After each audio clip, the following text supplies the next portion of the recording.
she gone or is she here? Kathleen Kennedy's employment. Has she gone or is she here? Kathleen Kennedy's employment status is queer. Has she gone or is she here? Kathleen Kennedy's employment status is queer.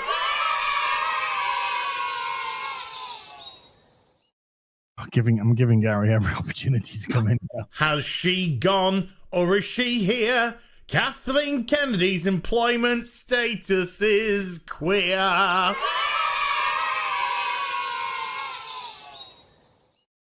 I've literally just been talking on the phone to him like half an hour ago. Has she gone or is she here? Kathleen Kennedy's employment status is queer. Not as queer as Gary for being late and gay. Are we not doing the intro anymore? Is it too spicy and getting hit by copyright? It's just getting hit by copyright every time we play it now. Oh, yeah. It's even getting hit as a cover as well. Yeah. So it's like, we know it's a cover, but we still have the rights and we're revenue streaming. We're revenue sharing. So no, sir, you're not. No, you're not. Gosh, diddly dang darn it. Yeah, I think we had a couple of bands that I'm going to talk to, like willing to like write us a fucking song. So I'm like, all right, you know. Yeah, the people who did Drinkers had approached me to do. Yeah, let's take some songs in and we all decide like which one's the best one. Yeah. Oh, we could do a vote. We can put it to the chat. Yeah. What do you think about that? Yeah. I think. Has she gone or is she here? Kathleen Kennedy's employment status is queer. I wonder what the first topic will be.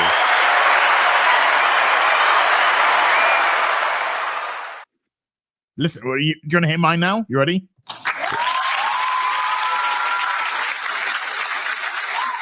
It sounds like a very enthused. What was that? That's better than it was before. Yeah, it's better than it was before. It's a very enthusiastic, like improv crowd. Yeah. Or like your family are like, yeah. Well, this is kind of applause where a leftist is just Hannah Gatsby's just got on stage in a comedy club in California, and her opening was "Fuck Trump." Good night. Oh wait. Good night. Oh, sorry.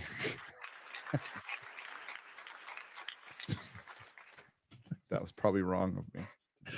Guys, I know I'm fucking poking a bear here, but I've got to put this one up. 5 years later, Joe Cop was right. Yeah, fucking hell, Nora. That was a shit show, wasn't it? Hello, everyone. Welcome to the real BBC, where bagging, boarding, and chatting. Although today, I'm actually putting decals, Decepticon decals, on some of my Transformers as I'm doing the Decepticon cabinet at the moment. So, boobies, I've got my decals or decals. Well, this is the bait. It's decal. Can be decal. No, it's decals. See, now if Gary says decal, I'm saying decal all day. Okay, you could sound like a retard all you want. I'm going to opt for decals. You know? I was not prepared for that morning. Decals. I have the decals. Yeah, I got to put the decals. T-shirt and decals. The decals. Merchandise. I'm just going to say, right, I'm putting decals on my Transformers. Well, Gary is, what are you doing at the minute?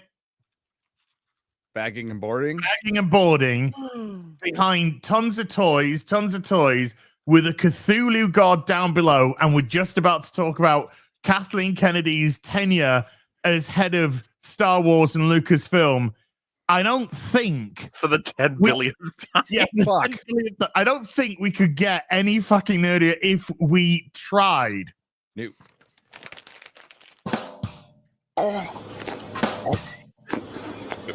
What is Okay, don't. No. what was that? It's a pufferfish. Yeah. Okay. Yeah. It's a pufferfish. It is a Is that what puffer. they call it now? That's that's what a pufferfish sounds like.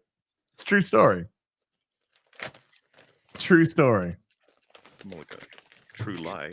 I've just had an email from eBay, from YouTube saying we've taken money for your membership to Nerdrotic. They've stolen your money. Yeah, gonna have to cancel that one. Hey, Gary, how does it feel to have another Mike Zero prediction come true? Wow, it's 15 years later. the universe tends to unfold as it should. Everything eventually becomes true, and 100% of all people die. That's all I know. Yeah. This comes from Matthew Bellani, who I found an image of it. I could have sworn like he confirmed the contract, right? So he confirmed that the contract was re-upped in 2021, but he did put out an article after that saying that she's gone. Because I remember Campia and then him saying that she was gone before, and they started that rumor. And I found the headline, but when from 2022, but when I click on it, because I subscribe to Puck News, he used to be editor for Hollywood Reporter. So I found the article, and it clicks to the new one. It clicks to the new one now, but I have the image of the older date on it. Now, could it be a glitch? Sure. What is there left to say at this point? Like, honestly, I mean, you could hit the clip again. I'll have it on fucking play. Has she gone or is she here? Kathleen Kennedy's employment status is queer. Look, this is the hilarity of the situation. We knew this was coming in either 2024 or 2025. In as much as we knew that this was going to be pretty much her last tenure. Yeah. And the thing is, what is slightly different from the rumor mill is that all of the mainstream media are running with this, which trades are which usually says to me that number one or two things. One, it's absolutely true. Or number two, this is word from Disney that's come down to the mainstream media to imply pressure on Kathleen Kennedy to make sure that she does go through with her resignation. Maybe she said in her last that her 1-year contract she got last year. Maybe she said that after that I will step down, and now it's kind of like we're putting on the pressure situation. Yeah, and sorry, before we do that though, I gotta recognize this. I can't even. What? There we go. Nuns. Dropping a 50. A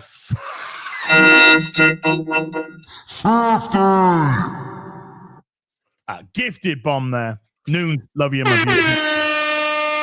Was that a cyborg and then a demon? You got to pick one as. Yeah, it's a side demon. No, okay. It was 50. All right, demon. Demon with reverb. Demon with reverb. 50. Oh my I don't even know if there was a filter on that. That was just regular. Yeah, that was just me excited. Sorry. Very excited. Noon, Kathleen Kennedy should have been fired 6 years ago. She should have been fired, I think, right after The Last Jedi. But okay, let's say right after Rise of Skywalker. Okay, we could also say right after she fired Gina Carano, when they actually did turn something around and sold a bunch of Baby Yoda toys and had people interested in Star Wars again. She immediately fucked it up by firing Gina Carano. By the way, nice tweet. Do we want to get Gina Carano's tweet? Yeah, I'll get it up. Yeah, I think we want to get Gina Carano's tweet to all this. Something tells me that this is another reason why I think this is potentially true as well. More likely true than not true this time, because we have good sources for this, right? Reliable. Yeah, and Gina doesn't usually do this, but this is the tweet. You know, go. Let's go, Gina. I think that Gina knows something, you know. I'm thinking she does something. But we've known something for a long time that they actually had a chance. You remember they released the Mandalorian with the Rise of Skywalker season 1. So season 2 comes out. We got Luke Skywalker. Everybody gets excited. Some people cry. I didn't. I got emotional. I had a little bit of a choke. I understand why people got emotional. I'm not gonna like fucking shame you for getting emotional. That's fine. I sincerely, I don't care. You will, Mahler, but I won't. But I won't. But I will point out that I felt nothing when I saw that and then firing Gina Carano, and it's been pointed out in the past, Disney stock was at an all-time high at that point, all-time high, and it has not reached that, and it's been nothing but down since they fired Gina Carano. At the time, people thought it was just going to be a fart in the wind. Remember, the Access Media is like, goodbye, bitch. We're going to get rid of the Nazi, and then nobody's going to care. And Disney Disney thought this would be fucking easy, and it's been nothing but a nightmare. So you could pinpoint that is the point where Lucasfilm was really fucking dead. They were just dead. And now we have signs of fatigue. We actually have some evidence. We have a show called Andor. Listen, I don't think it's the most exciting thing in the world. I'm going to try to watch it again. I don't know why, but it was pretty well received. The trailer looked like a banger. People who watched it liked it for the most part, and it was not the lowest viewed, but one of the lowest viewed Disney Star Wars series since Disney took over. That's fatigue. That is fatigue. Yeah. Because it kind of gives Star Wars fans, they wanted a more earnest, serious Star Wars. They wanted to kind of look, they didn't want fucking boring women crossing their fucking arms or a bunch of communist lesbian space witches. We just wanted to explore George Lucas's Star Wars, which I guess the show kind of does. You know, do we need a brothel? I'm not sure. Not sure about that. Did I need to be bored to fucking death for the first 3 episodes? No, but that's me. But that's where we are now. There's nothing left to say. Doesn't matter who fucking takes over at this point. Doesn't matter. Is it going to be Dave Filoni? Well, that'll be worse. He's, as Ryan has pointed out, because Ryan's his biggest fan, by the way. He's been for a long time. So is Jon Favreau. You know, and nothing's changed. It's gotten worse. South Park made an entire episode on this bitch. She was done then. She was done then, and they were right. So what do? You vault it for 10 years. Hopefully somebody takes over, and maybe there's your hope. But if you think they're gonna hire some other woman who's probably at fucking Lucasfilm right now. I mean, that doesn't include Dave Filoni because he is a middle-aged woman. Well, she'll be more masculine than him for sure. But and then Bob Iger will probably get replaced by that bit from ABC, right? Oof. And it'll be the same old Disney. So you had your chance, and congratulations, Kathleen Kennedy, congratulations. You've destroyed your entire legacy as a prolific producer by being the worst fucking studio head in living memory. Well done.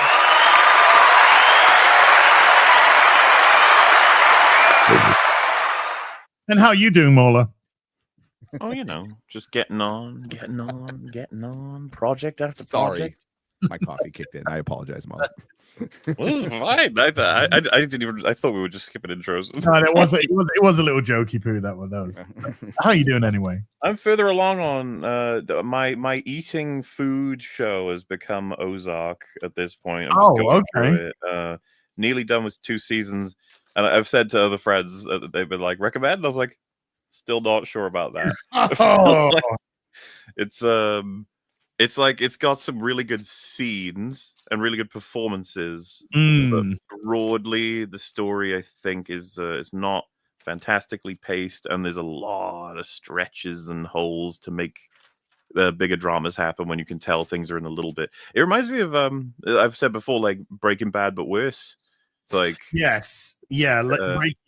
copying Breaking Bad's homework and it's funny, you know, trying to avoid spoiling anything. There are just characters who there's been 2 characters now who have become my favorite, and then they stop existing for and it's the kind where you're like, why did you do that? And then I check online and like, the whole fan base is like, you know, however many years ago we're arguing this exact same thing when it happened, you know, when it was premiering. They're like, why'd you do that? And I was like, okay, at least I'm not alone on that, I guess. Yes. Yeah, I had a tough one. I think I got through 3 episodes of the first season, and I decided after that, I was like, I don't think I like this. I think I'm very kind of bored, and I'm very consumed by the weight of it. Yeah, the reason that it's become that show for me is because it's very much like kind of throwaway. But I think I'll, and not to imply this for the next one, but I think I might do Alice in Borderland next because you guys been talking about it. That one's pretty good. I like it. Ooh. I've also, the more important news, I think, been rewatching Daredevil. Oh yeah. I was lurking in your stream. I'm through season 1, start up season 2, and realize I'm probably gonna have to step on the gas a bit because we're getting to the 4th pretty soon. But that's fine. It won't be hard. Well, maybe I will be hard. Is it March 1st? 3rd? March 4th. You're close. You're getting there. Keep counting. Keep going. Another day. So that's week today, actually. Week today, Daredevil. Week today. Daredevil. But we can talk somewhat spoilery about the Daredevil show, right? It was out a million years ago, right? Yeah, we're safe. Yeah, 100%. We're safe with the Netflix stuff. Yeah, sure. Not then. Yeah. Man, I forgot how much I liked Wesley. Oh, was it? And then what happens to him? I know. He was such a. I'm still mad about that. Yes. I expected there to be repercussions for that, and ultimately there wasn't. You could be. Yeah. He was great. Wesley was. He was great, and I thought his end was great. So I think he was a loss for the show. I would have loved to have kept him for another season or so. I loved his dynamic with Kingpin. Yeah. Do you know who he remind me of? In a sense, not a direct comparison, but in a kind of like thematical sense. Who? Recruitment Man from Squid Game. Oh yeah. I could see it. Yeah, he kind of had number one. Maybe I'm overreach it a bit here, but he kind of reminded me of the. Why am I? For some reason, I'm thinking of the Enforcer. That's not his name. It's the guy from Serenity. Oh, the operative. The operative. That's the way. Yeah. Yeah. Oh, I mean, very much so. Yeah, he's a believer, and he's effective. He's efficient. He's clean. He'll do the things. You don't have to. Dude, one of my moments of like, oh, what's going on there is when Nobu threatens the fuck out of him, and Wesley just turns and smiles at him. Yeah, I was like, dude, power. That is. Yeah, that's what I enjoyed about it. Dynamic, though. I really liked that he could go up to the Russian mob or whatever, and they could be like, and throwing around whatever, and he's just standing there like, you idiots, this is how you're supposed to do that. And that, you could tell they wanted to kill him, but they knew they couldn't. Oh yeah. Like I really enjoy that kind of back and forth. But it's a good death. Just like can we say anything Squid Gamey season 2? Yeah. Are we okay with that? Yeah. I mean, the recruiter has a phenomenal death in Squid Game season 2. Oh, I love that. Yeah. His scenes in the first episode were just godlike. They were. What's funny is, I know we talked about it before, but I can't remember what your take on this was. But I was like, it is a phenomenal death. But fuck, I realized like after he died, I was like, oh, I wanted more of that guy. Like, 100%. And at the same time, it's one of those things where you just like, I want more of this guy. But what we just got there in this episode was just like that is a literal mic drop deuces. Yeah. And he can walk away from that because I think Squid Game season 2 was okay. It was fine. It was well made, it was well acted, it was well edited, well produced, but there was just an edge just gone from it. Yeah, the story was very predictable. The characters were nowhere near as engaging, and he and Gi-hung, completely forgotten show, by the way. Just fucking but those two just shone, like absolutely shone way up here above everything else. And his getting those two together for that one scene, if that's the only, that is the best thing about season 2, and I'll kind of like take that. But Wesley very much. It's so bizarre to say that because I was actually thinking that yesterday. I was just thinking about because I was in your stream yesterday watching you do a little bit of play of Bloodborne, and I was lurking for a bit, and then you had that whole interaction which I had to comment on. Yeah. There was a whole little storyline in my head with that guy, and so it's just quite funny when you fell down and he was there like fuck, bang, Look who it is. It's like Revengi, yay. But I was actually you mentioned you were talking about Buffy, you were talking about Angel, and then you mentioned that you were rewatching Daredevil, and then I started to think about Daredevil again, and I just immediately went, God, Wesley was so good in season 1. I wish we had fucking more. He was at the premiere. The actor was at the premiere. They invited him there. Yeah, Cool. Oh. But yeah, he's great. He's absolutely great. My employer. Apparently, yeah. My tomato sources have told me. My tomato sources have told me, please be patient with the first half of this Daredevil season. Yeah, that's what I was told too. It's the old stuff. But it's reworked old stuff. Yeah, it's reworked old stuff, and the second half is all new. Is all new, and that's why there's I think they're releasing episodes 5 and 6 on the same night. Oh, So they're releasing 2 episodes at first, then you're gonna get 1 episode a week, and then episode 5 and 6 they're doing in one night, and it's supposed to. But slow burn, I was told. Slow burn. Yeah, the first half is slow and not great. But the second half is meant to really pick up with the new stuff, and it sticks the landing, and I know where it's going. I know what they're doing. Yeah, they're filming as season 2 right now. Yes. Be patient has been the thing, but that's we'll going to be determined on who wants to be patient and who don't. We shall see. We shall see. The scrutiny eyes and ears will be applied. Yep. And I think it's fair. I mean, there's nothing wrong with that at all. Fair point. I feel a little bit protective over the Netflix show, you know. It's like one of the few things they haven't yet annihilated, so this would be exactly the way to do it if they do it. Well, I mean, positives, if we can take positives, but positives are at least they went after 9 episodes have been made and went, this ain't good. This ain't good. And I think wasn't it after She-Hulk had absolutely bombed and people were furious at the use of Daredevil? Yeah, because it was awful. Yeah, because it was awful. And because apparently, Gary, I don't know if you're there, if you're just vaping. But no, I'm actually eating. I don't want to be in my mic. Correct me if I'm wrong here, but when they started filming, they did put him in the yellow and red suit. Yes. When they started filming. It was Rob Liefeld wasn't wrong. It was a comedy.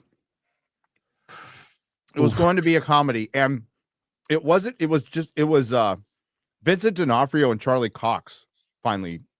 They came out and said, "Yeah, we said something. Ooh. Like this isn't it. This ain't it." But the strike allowed Marvel to reset, so that's where all the resets started happening. Okay, and that's where we got RDJ. We got the Russos back.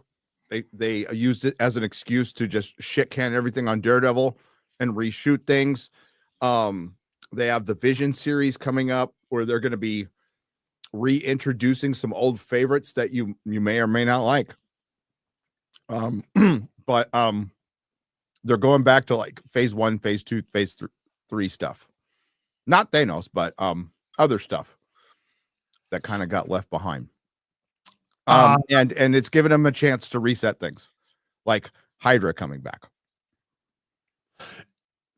Well, I mean, I don't even know what they got. I mean, getting rid of S.H.I.E.L.D. was a silly thing. But Gary, you'll probably appreciate this more than Morley. But I had a waitlist opportunity pop. I put myself down for a hot toy wait list of an item because I thought this item you're never going to see this item again. It's probably a very limited run, and you're never seeing this character again in Marvel. And so I took it. I got a wait list opportunity for Kang from Quantum Mania, the Quantum Mania Kang. So at least you got the blue face Kang. I took that opportunity because I don't think we're seeing Jonathan Majors back in any capacity at all. Well, Mahler, didn't you say they wiped out the Council of Kings and that's Yeah, what I've what read. if- Yeah. By the way, specifically, I'm pretty sure it was Captain Carter with the Infinity Stones or some bullshit that she fucking did. the ones that don't the paperweights? Yeah. She stomped out all them Kangs. So I wouldn't be we surprised. already know this. You know, once upon a time, he was going to be the villain of the 2 Avengers films, presumably, but all that's been wiped Yep. now. Yeah. Or at least he was going to be. Well, there's At the least Kang one. Legacy, wasn't there? Yeah. So Kang there's at Dynasty, least I think. one. Yeah, Kang Dynasty. Yeah. Which now, if you watch the story of the MCU, makes no you get all this Kang stuff, and then you're just like, that's it. By the way, Yeah, You're he like, got. oh, okay. Like his grand finale is now Quantum Mania, I guess. Okay, Yes. remember phase 1 and 2, they did DVD or Blu-ray box sets. Like the first one's really cool. It's a shield case and it's got the Tesseract in it that lights up. Oh yeah. Yeah. But you know that phase was about something. We know it was leading up. Phase 2, we know what that phase. What the fuck was phase 4 about? Let's not even get into phase 5. What was phase 4 about? What do you mean? It climaxed with Wakanda Forever. It started with a movie with a dead character and climaxed with a movie about exploiting a dead character. But what was it about? Phase 4 was meant to. I mean, we know what phase 4 was. Phase 4 was all new, all Yes. different. But We it know- wasn't leading to anything connected, and it had tons of opportunities to if you wanted to sprinkle in the multiverse, we kept on waiting for where's the multiverse stuff? Where's the Yeah. multiverse stuff? Um. Then phase 5 just starts out of nowhere. It's like, we're going to start it with Ant-Man. Oh And well. I love that. It's so funny. They said about this film. They said about Captain America. They said that Captain yeah, America. America. Captain America America. was this was another reset. This was a reset. It's a brave new world, It's a brave new world. It's a reset, and you don't have to have watched The Incredible Hulk, Falcon and the Winter Soldier, and the Eternals at all to understand what was going on. Hideo Kojima watched the film and said, I was so confused. Uh-huh. He said, when did Sam Wilson become Captain America? I knew we got the shield in Endgame. Do I have to have watched Falcon and the Winter Soldier to have known? And I love that it took Hideo Nomo. I'm sorry, that was a picture. Hideo Kojima. Anybody remember Hideo Nomo? Come on. 20 years ago. Anyway, is that um, Rounders? Is that it was a Rounders? pitcher. Rounders, yeah. It was a pitcher in Rounders. baseball, in the Rounders. Yeah. It took him to tweet going, yeah, that's what normies were saying. They've been saying that for fucking 4 years. Yeah.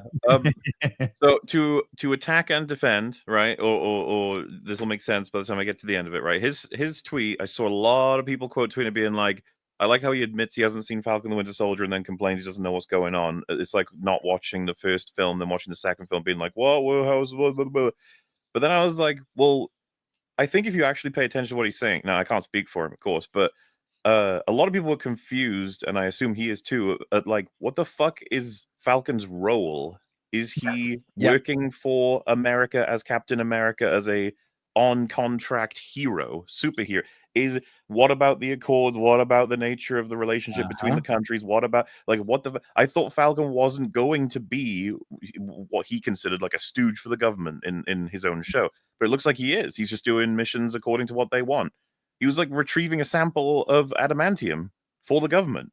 And then this was a sensitive, global operations, and countries clashing thing, you know. And we could argue neither of the presidents that it could be in play with this decision were friends with Sam Wilson. One of them stuck him in prison for 2 years, and the other one was on a personal mission to take on the war with the million Skrulls. Yep. And Hideo said, when did the Avengers get disassembled? Because that's never been said either. It's actually really bad that the movie confirms we've not had Avengers since Endgame. That's terrible. What the fuck? There's plenty of people left over.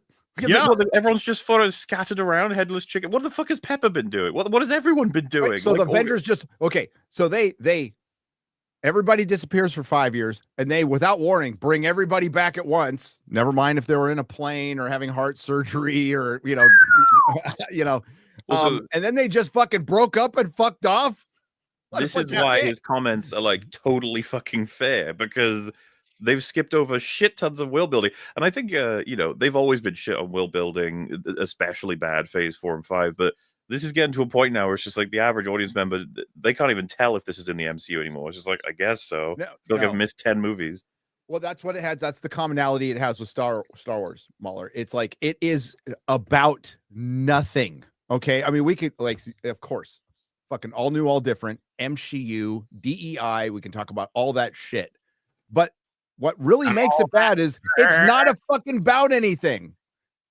It's not about anything. It doesn't tell a story. It's not moving anywhere. Like, no, we're starting it into Avengers Doomsday fucking cold, basically. You're going to get a stinger at the end of Fantastic Four, and then they're going to assemble the Avengers in that fucking movie.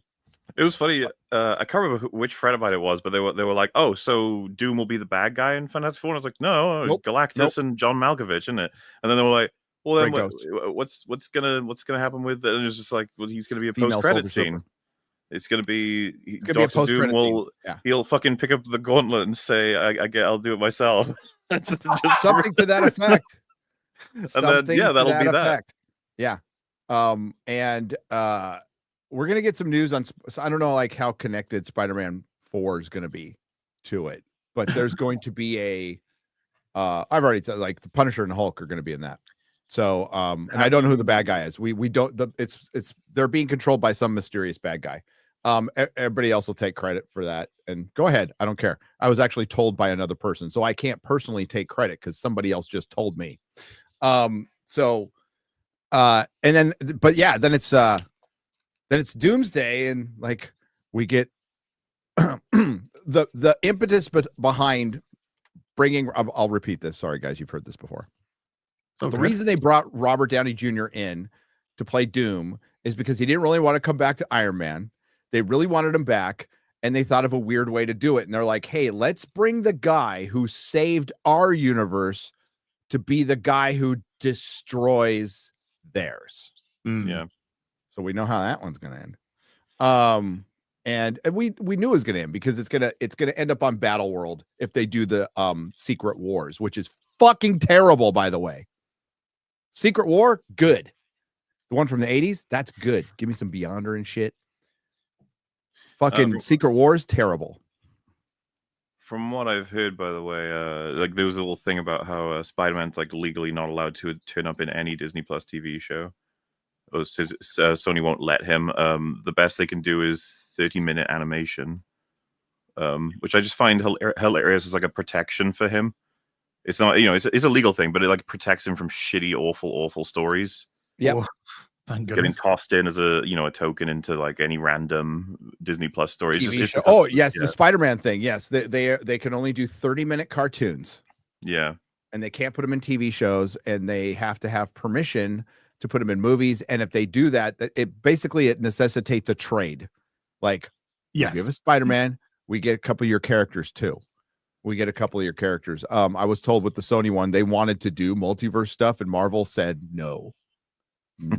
How about we do this instead? And they said yes. So maybe Marvel's done with it, but they have to. It's stopgap. They're playing catch up. They brought the Russos back, who talked. They're involved in The Electric State, which is a really good graphic novel, by the way. I know people are probably shitting on the movie and it looks like ass, but like the graphic novel is actually really fucking cool. The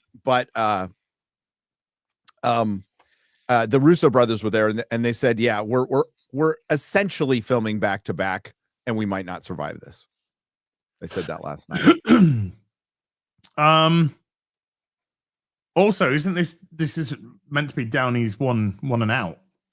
I think he's going to be in both. I don't think that's true. Oh, okay. I thought he was. Did you hear that Ruffalo actually said last year that he's going to be in the Captain America movie? And then he did. Yeah, then a spokesperson came, not a spokesperson, but someone else came out. No, I think it was actually a spokesperson said, "Oh no, he just got enthusiastic or something," and no, they're not coming. So they were trying to work in the actual. Well, why wouldn't he think that? You know, it's like, hey, look, all of those Hulk villains. Yes, It's like I'm going to be in another movie. Well, and he probably was in some early draft or some shit. Like he probably was. He probably was. Remember, he's the one. He spoiled Infinity War. Do you remember that? Yeah. That shit was so funny. They're all dead, and fucking Don Cheadle's just like, dude, he looks so upset with him. Like what you just did was so fucked up. You just told everybody, like, what the fuck is wrong with you? Hasn't he got a handler on him now to stop him from doing that? Probably. Him and Tom Holland. Who? Tom Holland probably does, but Mark Ruffalo needs a handler on life. Yeah, like just don't go online. And only, you know what? Even in life, when you go to the grocery store, I'll write a script for you and just read off it. Don't talk to people. Please. It's fair enough. Yeah, a lot of broken BRB. Hollywood. BRB. Okay. So Morley, carry on about so Daredevil. So let's just bring up Daredevil while Gary's doing this again. Do you want to ask the question or what's happening? It's kind of like how to phrase this without it being loaded. Not a great track record of TV shows, if not abysmal. I was being kind. Not a great track record of TV shows. What happens if Daredevil, let's say the first, because we've kind of had the nod from behind the scenes of be patient with the first few episodes, please. I think it's the first 4. Be patient with the first 4, please. The next 4 are going to be good. What happens if the first 4 are just shit? And I think build the series. I don't like the notion that we're supposed to be like, well, hold out hope for the other half, which you can, of course. I just mean that like that's still what it is at that point, right? If they are shit. I think a lot of people are going to be dazzled, as they should be, by the performances for Daredevil and Kingpin. Those two are fantastic throughout. So you've got like a guaranteed powerhouse between them, and they are going to be able to help whoever was directing and writing this in terms of just they're so familiar with their dynamic, how it's usually like portrayed. They probably gave a whole bunch of tips to whoever was designing this, such that it should be enough. I think that it will pass muster with a lot of people. I've already seen a lot of people apparently seen the first 2 episodes, like the review copies or whatever and stuff. And, a lot of very good results. And I'm just like, I wonder, because this isn't necessarily any different than It's Red and It's Vader, like in terms of you can get a lot of people over the moon hype just by seeing these guys back on screen, which I completely understand. Are we talking about Daredevil? Sorry. Yeah. It's, okay. Seeing them back, knowing they can continue telling their story, that's already a pretty fucking awesome feeling, right? Like, so they can ride on that for a bit, but that's what I mean about being. I just want to be very careful with how they handle this, because we could have had the story sealed off. It's opening back up. And you can do a lot of damage with that, or you can add to it. So that's what we'll be waiting to find out. It sounds like aside from a couple of comments here and there, the marketing has been fucking spot on for this. Like it's the whole thing is reverence for the past, hope for the future. That's 2 tweets they put out, and it's like, holy shit, Marvel, that's all you had to fucking do. And then maybe if you spent enough, the amount of time these motherfuckers spend lying to us and covering up for bad shit, if they actually put that energy into making something good, we'd get something good. So I think it's if we get a fucking Mahler, if we get a 6.5 and a 7 out of 10 out of this, I think that's a victory, personally, for them. Sure. I don't expect season 1. I think that's kind of ridiculous to expect season 1. But if we get like, hey, that was solid, I'll be happy. I'll be happy with solid. Oh man, that just sounds so bad though. Well, like we're on training wheels with these motherfuckers right now. And I was talking about it on the stream the other day. It's like with this marketing, I'm treating him like a fucking retarded puppy who didn't shit on my carpet for like an hour. It's like, oh, good boy. You said reverence for the past and hope for the future. I mean, the whole reason why Daredevil finished on Netflix was because of the control going to Disney. Yes. So we Disney Plus. Yeah, we've seen the quality that we can get. So ultimately, is there really any excuse not to expect that? We've had it before. A 10 out of 10 show? Well, I think that's a lot to ask from fucking Disney Marvel, bro. There are two things for this. One, I don't think we're under any illusions that Disney themselves have no intention of those, like the sentiment that Gary just expressed. They're only doing that because they need to staunch the bleeding, right? They're like, you guys, what do you like? This, and it's like, sir, they like Daredevil. Like, yeah, sure, this. Go. Do you like that? And then everyone goes, yay, and they're like, oh, thank fuck. Yeah, we do another season of this. Sure, another one. Go. So it's like keeping that in mind, right? The treatment of the whole thing is just very like I'm suspicious of all of it. But secondly, we're not lowering any standards here, right? We're not going to be like, all right, we're going to treat this with baby gloves because of its history. We're just trying to take into account this could be the beginning of something better if it is improved. If you get somewhere in the realm of the first 3 seasons of Daredevil creatively, that's pretty good. Because that's a high bar. That is an amazingly high bar. Daredevil is not just a good superhero show. It's a fucking well-made TV show. Did Dawney come back for the second half? Huh? Has Dawney got anything to do with this? No. Dude, I think that's a huge fucking problem that Dawney. I know, especially when he was in the building for a little while, because he was going to be no, that was Stephen Knight. Sorry, but like, yeah, no, Dawney didn't want anything to do with this, as far as I know. Drew Goddard's over at DC. Major red flag not having them. Yeah. Well, they might have wanted him back, but again, Gunn got Goddard.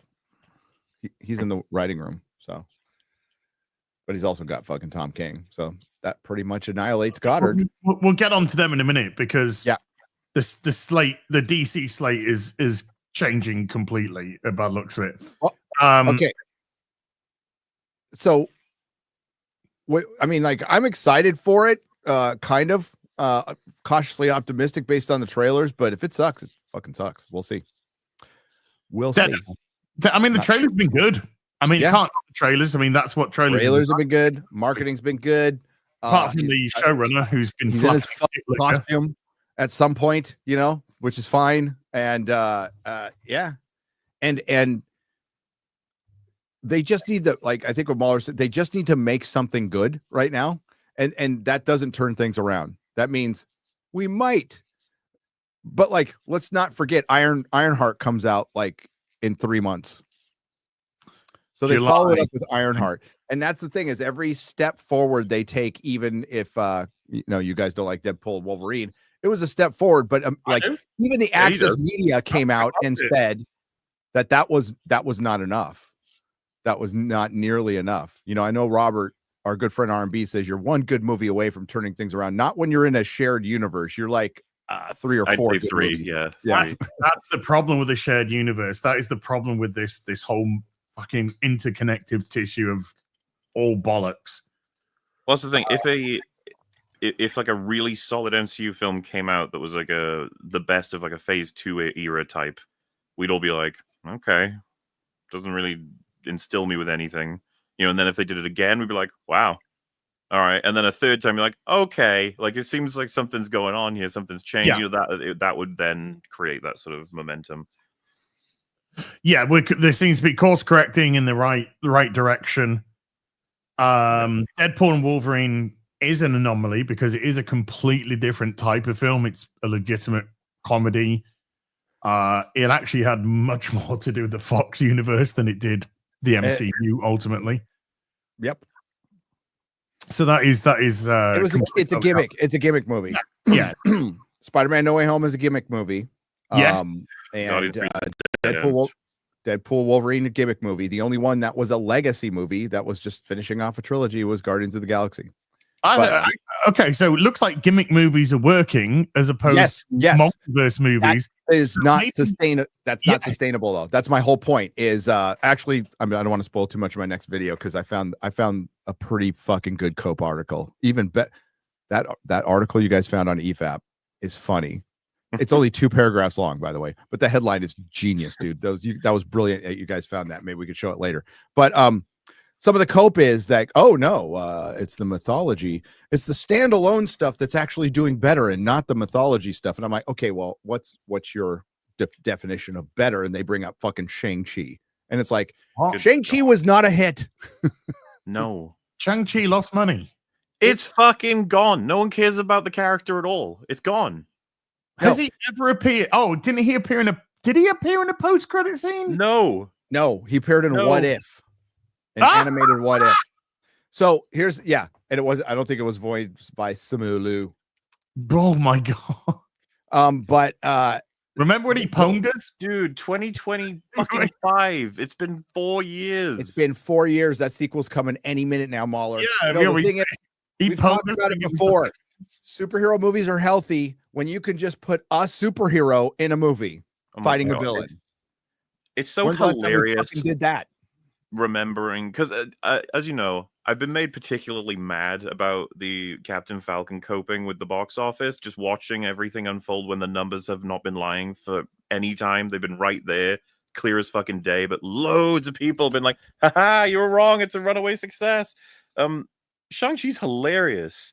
200 million estimated budget, 432 million gross worldwide. Like, it failed. Yeah, that's a failure. Also, Mahler, in that quarter, Disney wrote down 65 million. They lost $65 million. Yes. They didn't make any money. Nobody made money. No movie made money. No fucking TV show made money. Nobody made money that quarter. It's so frustrating because a lot of the people that would very confidently state within the opening weekend of the success will never comment on it again. And just be like, wait for the next thing to come out and state its success. Like they live in a self-imposed bubble. They refuse to deal with the numbers. Because we've said this before, I'll say it again. If Shang-Chi made $1 trillion, so did all these fucking movies, we'd still be here talking about how shit they are.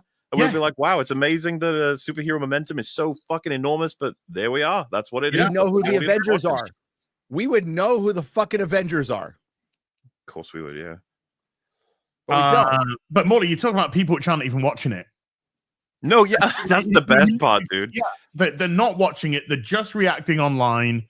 They're just going to bat online. They're not following any of this. They're not supporting any of this. They don't care about any of this. So it's an even weirder situation. It's it reminds me of the Acolyte, right? It's like, let's get season 2. Everyone is like, you didn't watch the first one. Yes. Fuck. It's because what they do is it's seemingly they see a theme or they see something which they attach their ideology to, and they go, I like that because my ideology is represented in it. I have come to very much understand as a sport for culture at this point that nobody cares about these teams. The team's equivalent, right, are the movies or the studios, and they don't know any of the players, they don't know the matches, but they want their team to win. Yes. Yeah. Regardless. Yeah. It's like Gary suddenly deciding that his favorite Australian rules football team are Perth Panthers or something. Sure. Just like, what do you know about Aussie rules football, Gary? Nothing. And by the way, I think that applies to people who did watch these films. Like, I don't think they remember anything about them. I saw Shang-Chi. I don't fucking remember it. I remember a car driving in trees, and I remember him getting kicked in the balls. I remember Ben Kingsley's in it at some point. Is he? Oh, yeah. Oh, God, Trevor's in it. Fuck. Yeah. I totally forgot. Oh, dude. Trevor Zachary Levi's in Thor. Yes, he is. And Zachary Levi's in Thor. Yeah. Do it by Hela, right? Yeah. Yeah, they all get killed by Hela, apart from Lady Sif. By the way, Darren Ray Bennett. Stevenson's character got that Darren as well. Bennett, Australian rules football player, was the punter for the Chargers for many years. He was great. Just wanted to point that out. Thank you, Gary. Sure. I just want to derail everything. No, saved. I heard you guys talking on EFAP about all the like how many A-list, like big time actors have just come in and done shit roles, you know. Painful. Mads Mikkelsen. And we might do a tier list at some point, so that sounds like fun. That's a good one. They could bring him back as another villain easily. No, Yeah, no one would remember. Nobody would know. no one would remember. No. Love Zachary Levi, but yeah. Seems like a good guy. So like Rob Liefeld, who's been on a tear against Kevin Feige since not getting invited to a party, which I just fucking love, by the way. Like, Very just Hollywood. and he made a great fucking point though. Like, he needs to go. Right now he is the coach of a football team, an American real football team, who won a Super Bowl like a decade ago that they just hung on to, you know, and just too long. And it's like, well, this guy won us a couple Super Bowls, or, you know, like, we can't just get rid of him. It's like, yeah, you can. But I mean, what do you replace them with? There's nothing out there. Belichick has to go eventually. Yeah, there's also the first time that would actually happen, like his actual removal, will probably post the Avengers happening, right? Because that's on the roll now. Like, they're filming very soon, aren't they? March. It films in a week.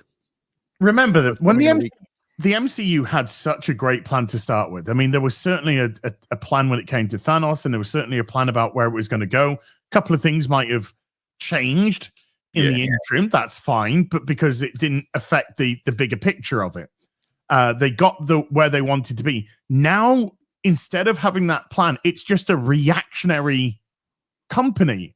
It's a knee-jerk reaction to, oh Christ, everything's failing. What do people want? And so everything feels disjointed. Everything feels out of place. Nothing feels interconnected. No, that's what the DCU was doing. That was what was their biggest mistake. They went with a plan and then immediately became reactionary. And that's DC Comics, to be honest. That was their meme. They were always trying to copy and catch up to Marvel. But now Marvel is doing the same fucking thing with the same result. I mentioned it in my Cap video. They have a DCEU problem because now they're releasing shit. Not as bad, but they're releasing shit, and it's going to damage your brand. And then you need to think about Madam Web. You need to think about Kraven.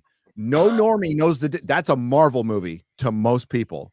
Yes. And you're like, no, well, it's a Sony. Well, actually, it's a Sony Marvel movie, and you'd be right.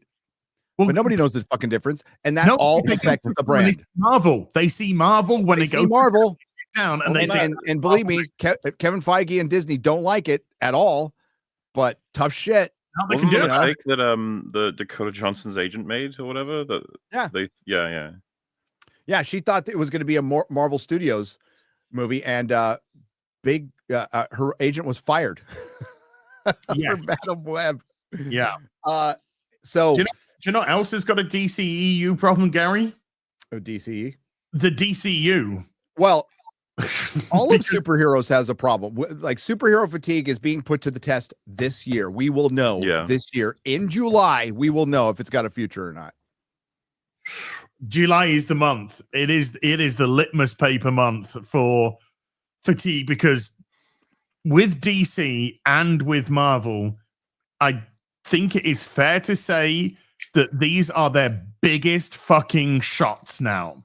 Mm-hmm. These are the biggest guns that they've got. This is the best that they can bring to the table in terms of character and resetting things, or at least getting things on some sort of track. It's worth mentioning, of course, the big shot Marvel are going to take will be with Avengers, but Fantastic Four is an enormously important one as well. Meanwhile, DC, Superman is like everything. So much rides on Superman's success. I think they're going to be fucking stressing the hell out on the day that releases. I don't think that's the case, and I'll tell you why, Morley. If next year the Avengers movie was Captain America, Iron Man, Hulk, Thor, etc., I 100% agree with you. But when they're going to eventually announce the Avengers for this Doomsday movie, normies are going to go, who? Well, I accept all of that. What I'm saying, Avengers is a brand. They're going to be drawing as much as every dollar they can out of this thing, and the success of it, I think it'll be crippled, but will it still make over $1 billion? It's like, very well likely could, yeah. It's going to be... Look, they're two biggest... This is the problem that All New, All Different had, right? is that Marvel have been trying to gaslight. Well, yeah, it existed, but Marvel are trying to gaslight people into thinking that Captain Marvel is the next fucking Messiah. She's the Superman of the Marvel universe.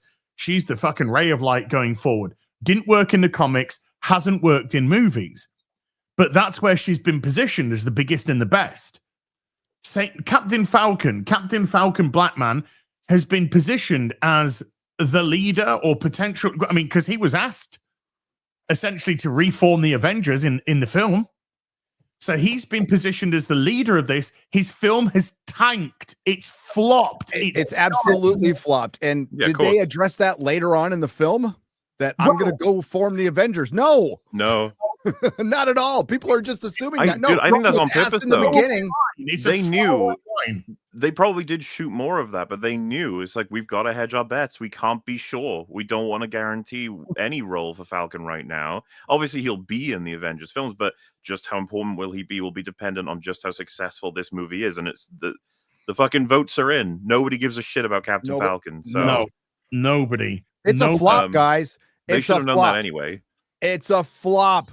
Flippity flop. Well, I mean, it's just funny for us. It's only what we'd said for like the whole thing. And it's like we've got the numbers in. It's done. That's it. Bye. Yep. We got the opening weekend and the drop off. It's done. It's over. Like we already know.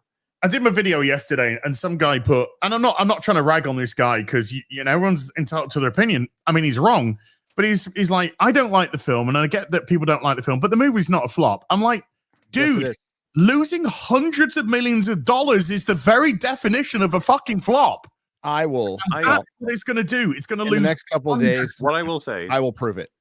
In there's sometimes a bit of a communication error because some people treat flop as binary when I'd say there are degrees of flopping. Yes, there is. Yeah, like you can go the worst part. Like it seems everyone agrees the Marvel's flops. Like cool, that did flop. Of course, it was a huge flop. And then it's like, well, did Quantumania flop? It's like, yes, but not as bad as the Marvels. Not as bad as the Marvels. And I found an article where that article you said, and it was reported by the same rag, where they said it made $88,000 or something like that. And then the same fucking place, same writer, 2 years later calls it a flop. And and where I was going to go with that is if we were told they made 50 million, right? And someone would be like, so it's not a flop. I'd be like, it's complicated because for a fact they're having conversations like you made 50 million. That's it. Like that's the and he'd be like, not conventionally called a flop, but at the same time, I think that would be a failure to them. It is. You don't spend 200 million, 350 million, or they're saying 180 million is bullshit. You don't spend $350 million to make $50,000. Well, there's a thing called opportunity cost. It's a whole different dimension to the situation. There are time, effort, and there's what you made there took the place of something else you could have made. Well, look at No Time to Die. Okay, No Time to Die, which was filmed and then sat on the shelf for 2 years and whatever, and they were saying. Even the mainstream and the people who made the film saying this movie's got to make 900 million to make its money back now. Because when movies sit on the shelf and when they got their creditors and when they got the compound interest that goes on top of it, all these costs, which we don't even fucking factor in more often than not, because we're not exactly sure of how much is at stake here. This fucking Falcon movie started filming in March of 2023, and it was doing reshoots in fucking mid-November of 2024. It went back for reshoots at least 3 fucking times. Yep. This movie cost a fortune. And what did Marvel do? Oh, this only cost 180 million. And then it's going to come down the line, just like it did with Doctor Strange and the Multiverse of Madness. That when they do the tax filing a couple of years later, whatever, we get the look of that. This is going to be like this. Oh, this costs 380, 400 fucking $million to do. Yeah. This film is done. It's dead. It's fucking over. 68% drop off. The Monday. What we on Tuesday? I thought it was 84, not 68. Coming in soon. 84 on the biggest drop off was the Friday, whatever, right? Friday to Friday. I mean, you've got to be The only reason why I've got to be slightly kinder with that is because you are on the first Friday, it's factoring in preview day. But you were right. Preview day is not a fucking preview day anymore. It's a full fucking day. We got 2 o'clock shows, and it'll be 12 o'clock shows by next week. That's presumably factored in for Quantumania's equivalent, right? That's why it's still relevant to keep when I put it up against Quantumania, the 88 million that it did Friday to Sunday, not factoring President's Day weekend, Quantumania was like 116 or something. It was way ahead. And then even if you factor in the President's Day, because they both came out at the same time, just 2 years apart, whatever. So that old Quantumania also had a President's Day take. It was still 20 million behind Quantumania on its first week. They dropped off pretty much identically in terms of their drop off. I think this was 68%. I think Commie was 67.7 or something. Maybe slightly higher, maybe 72. But they were very there or thereabouts. So in the same position that they're on now, it's Quantumania is 26 million ahead, and that flopped. Exactly. That's why it is so cut and dry to me that it's like boring, just entertaining the alternative.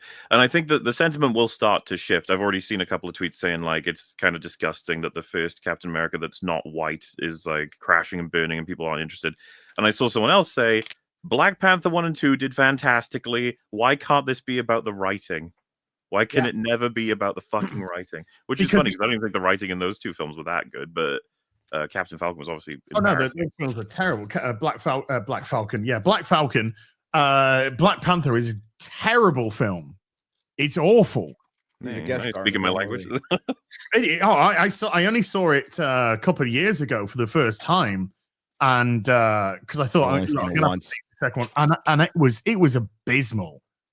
It was never went back. It was a very controversial video for me at the time because I thought it was. I remember, and I expected a lot because I really liked Black Panther and Civil War. I thought he was awesome. Because he's amazing in Civil War. He's great in Civil War, and then in his own film, he's led around by 3 fucking women. Yep, It was clear something was off within his first scene. He completes the action scene, and then he's like a little puppy dog with a koye, and it's like, what the hell's going on? Where's the like beast from Civil War? What's going? What is this? It's all gone. It was all gone, and he just became this. I don't know what he became, and he was a lot thinner, and I think the illness was certainly gripping him at the time, and it was that's sad. But no, I mean, just as a film, absolutely horrendous film. But the point is, and it's the conversation that I don't want to have, and it's a conversation we've just had a little bit earlier, where we're discussing it's about your team, it's about your ideology, it's about, oh, that's my team, so I'm just going to support it. These people don't want to have the conversation that Sam Wilson is not Captain America. That's the whole thing. All new, all different. It was an absolute abominable failure. It's a conversation you could have gotten away with back in 2017 when the weight of fucking Jack Dorsey's Twitter was out there. But now it's been fully exposed, and people have started to listen and understand what Eric was saying, what everybody was saying. You're passing down fucking hand-me-downs. You had a legitimate character, and you made him a worse. You diluted Captain America and Falcon.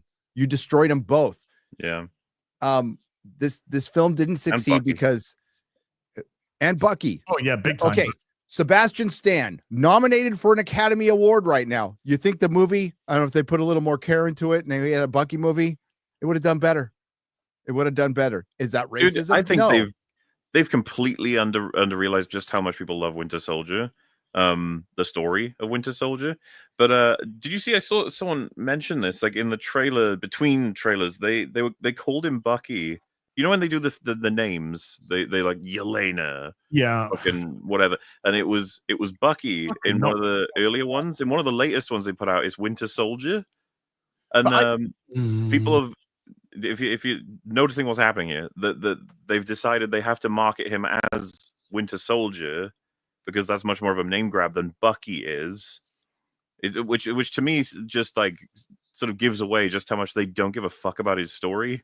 because he's obviously not the Winter Soldier anymore in universe. But they've done such a piss poor job of like establishing that. Do you remember the thing about how he was trying to get the White Wolf was going to be his name? Yes, the White Wolf. Yep. Yeah. And originally, the Falcon the Winter Soldier show was going to end with the title Captain America and the White Wolf. But they decided to switch it to Captain America and the Winter Soldier because they thought audiences wouldn't understand what they've done with that. That White Wolf is a bit too confusing and that they got to keep Winter Soldier because that's what he's known as. Do you see what I'm trying to say is like really having your heart in the story, paying attention to what it means to the characters, giving Bucky something really meaningful is out the fucking window. They're just trying to market as best they can to make the most use of whatever characters they have left and can squeeze out that people actually still care about. Which, you know, despite everything they've done to him, people still really like Bucky. They want to see him being able to do shit. But it's just like, oh, here we go, because now we got Thunderbolts. Yeah, but I one of the things that I liked about Bucky was he was the Winter Soldier. And now he's not. He's a Wakandan hand-me-down. Oh, and that does my fucking head. Captain America. So is Captain Black Falcon America. So is it everybody. was some random fucking Wakandan that deprogrammed the Winter Soldier. It's like, what? It wasn't even Black Panther. It was just a random god. What is that? Dog shit. In a campfire. Yeah. You know what's really fucking annoying about that? His acting in that scene was amazing. It's great. It's absolutely great. But who the fuck is this woman? Why does she... But the woman's acting was fucking terrible. It was terrible. And why the fuck would she have any notion of deprogramming the Winter Soldier?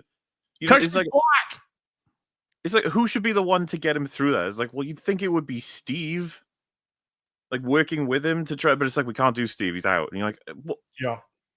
And it's like, who else? She's like, well, you're going to have to justify better than some random person in Wakanda. Like, what the fuck? Yep.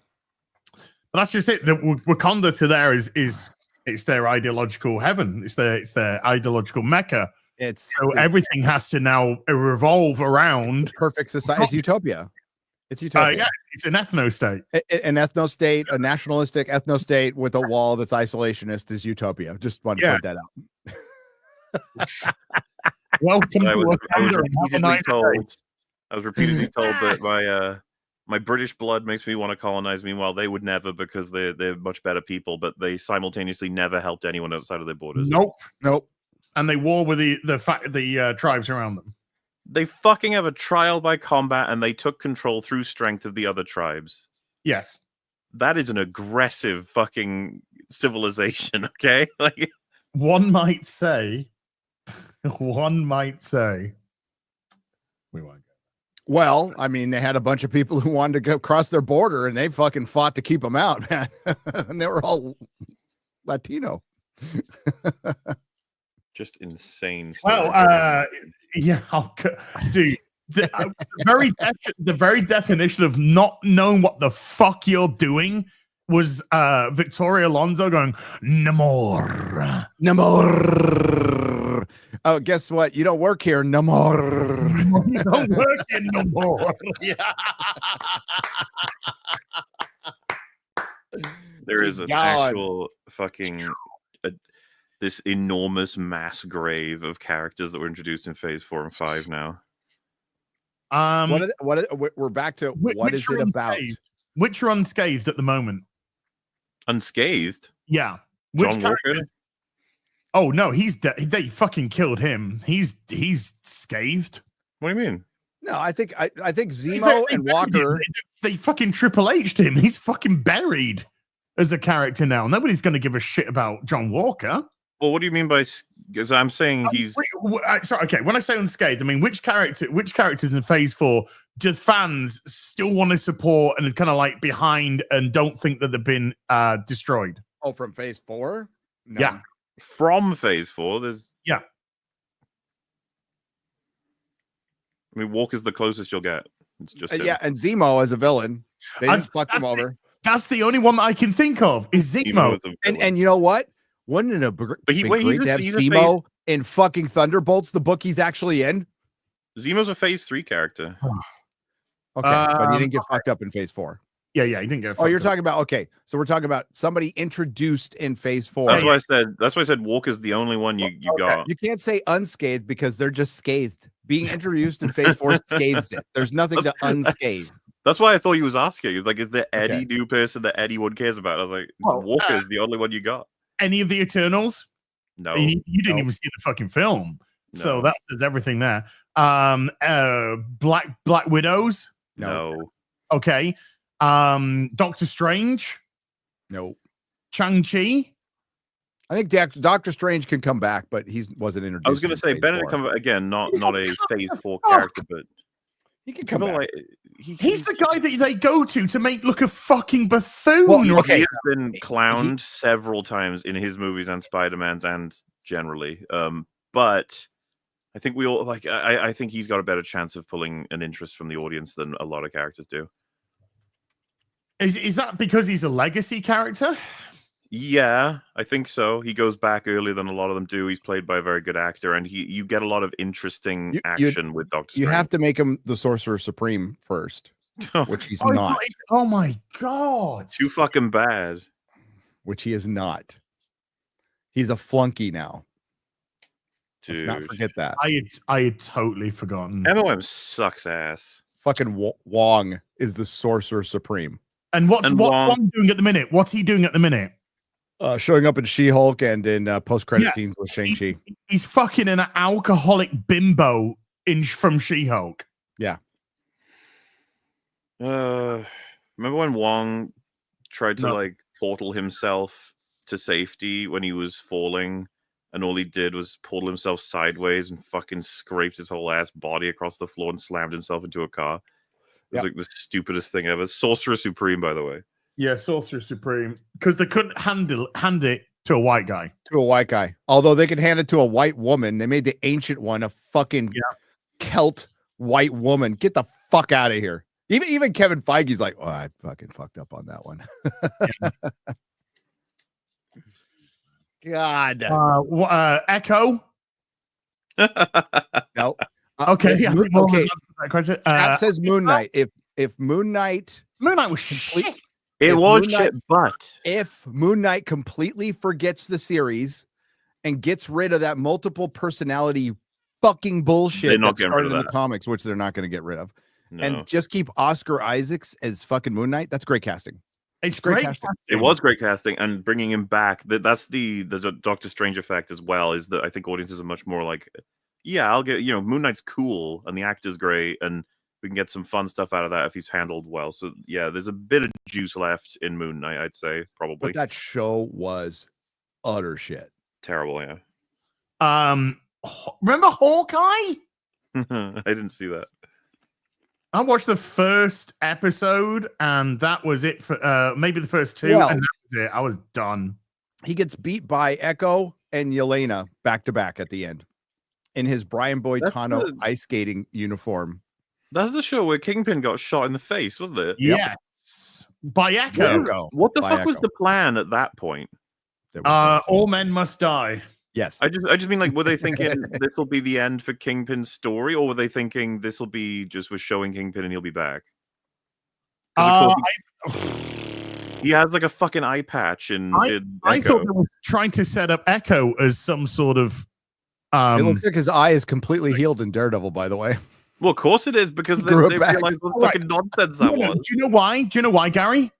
Because they have fucking pigeonholed that show. They have fucking dug a hole and buried it, and that shit never happened as far as they're Never concerned. happened.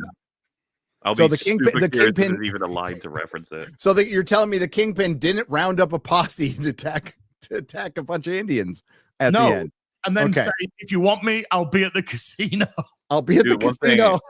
I'll say, from rewatching season 1 of Daredevil, the Kingpin flashbacks are fucking excellent. Like his whole Ooh. backstory. Oh, And, yeah. just yeah. know when I was rewatching it, I was like, "Ah, yes, Echo solved all of this for him. He undid the trauma." I was like, "How fucking gross! Like, get your fucking fingerprints out of there." You know what the best thing about Echo was? Can you remember what the best thing about Echo was? The best. I haven't heard a thing about it. There was a very brief and thankfully unscathing cameo from Daredevil. Daredevil, yeah, he actually beats her in a fight. Yeah. Which is incredible. You never thought they'd let him do that. Nope. And then he never shows up again. Yeah, although they put him all over the trailers. Yeah. It's so blatant. And then she got shot, and then she drove hundreds of miles with a bullet wound to On a get motorcycle. to her tribe on a motorcycle. Yeah, and then was fine. Yeah, super easy, barely an inconvenience. That was a bit of Ryan George for you. Yeah, Hawkeye. I mean, I'm talking about Kate Bishop here. She's like liked more than a lot of characters in Phase 4 and 5, I guess. Ms. Marvel. Remember Ms. Marvel, the show nobody fucking watched?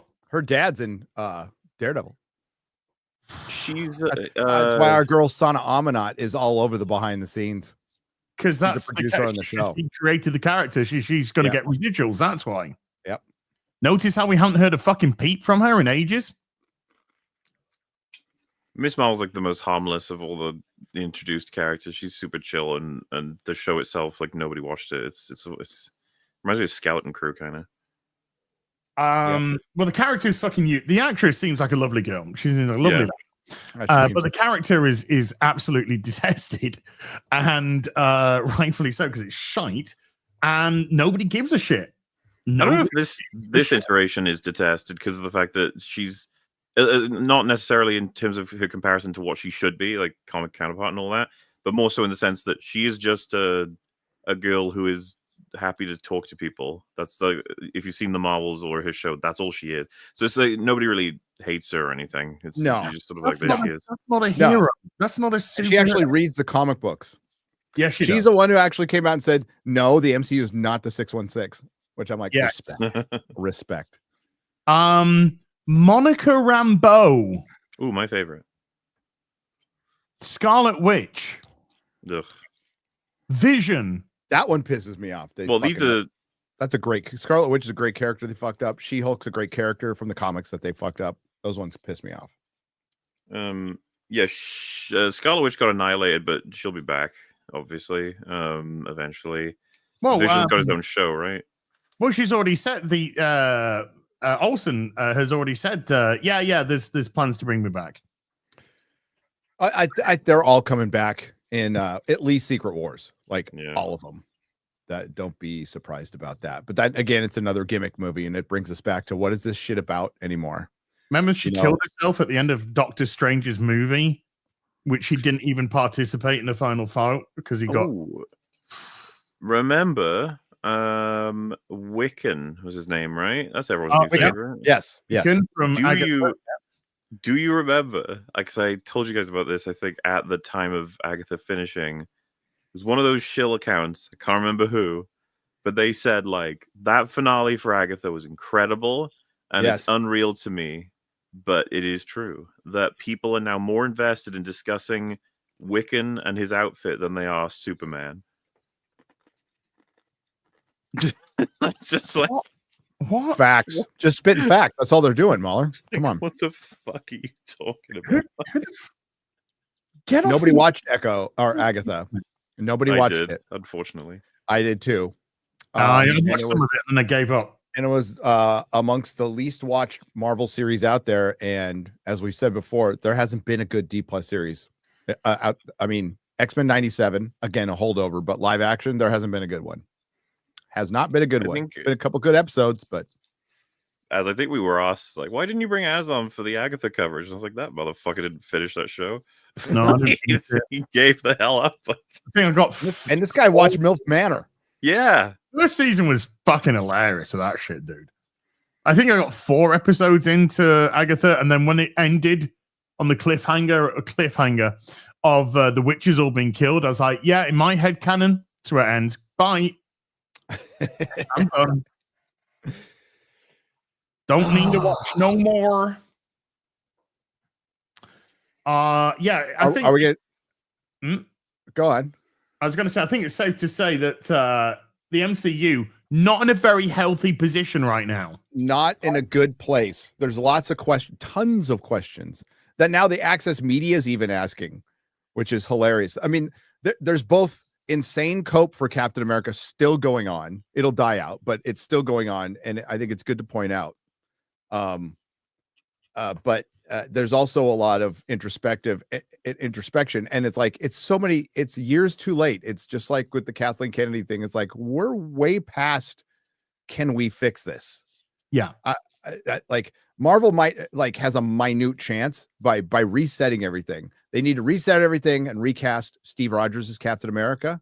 They need to recast Thor. They need to recast Bruce Banner as Hulk. They're going to have to recast their core characters.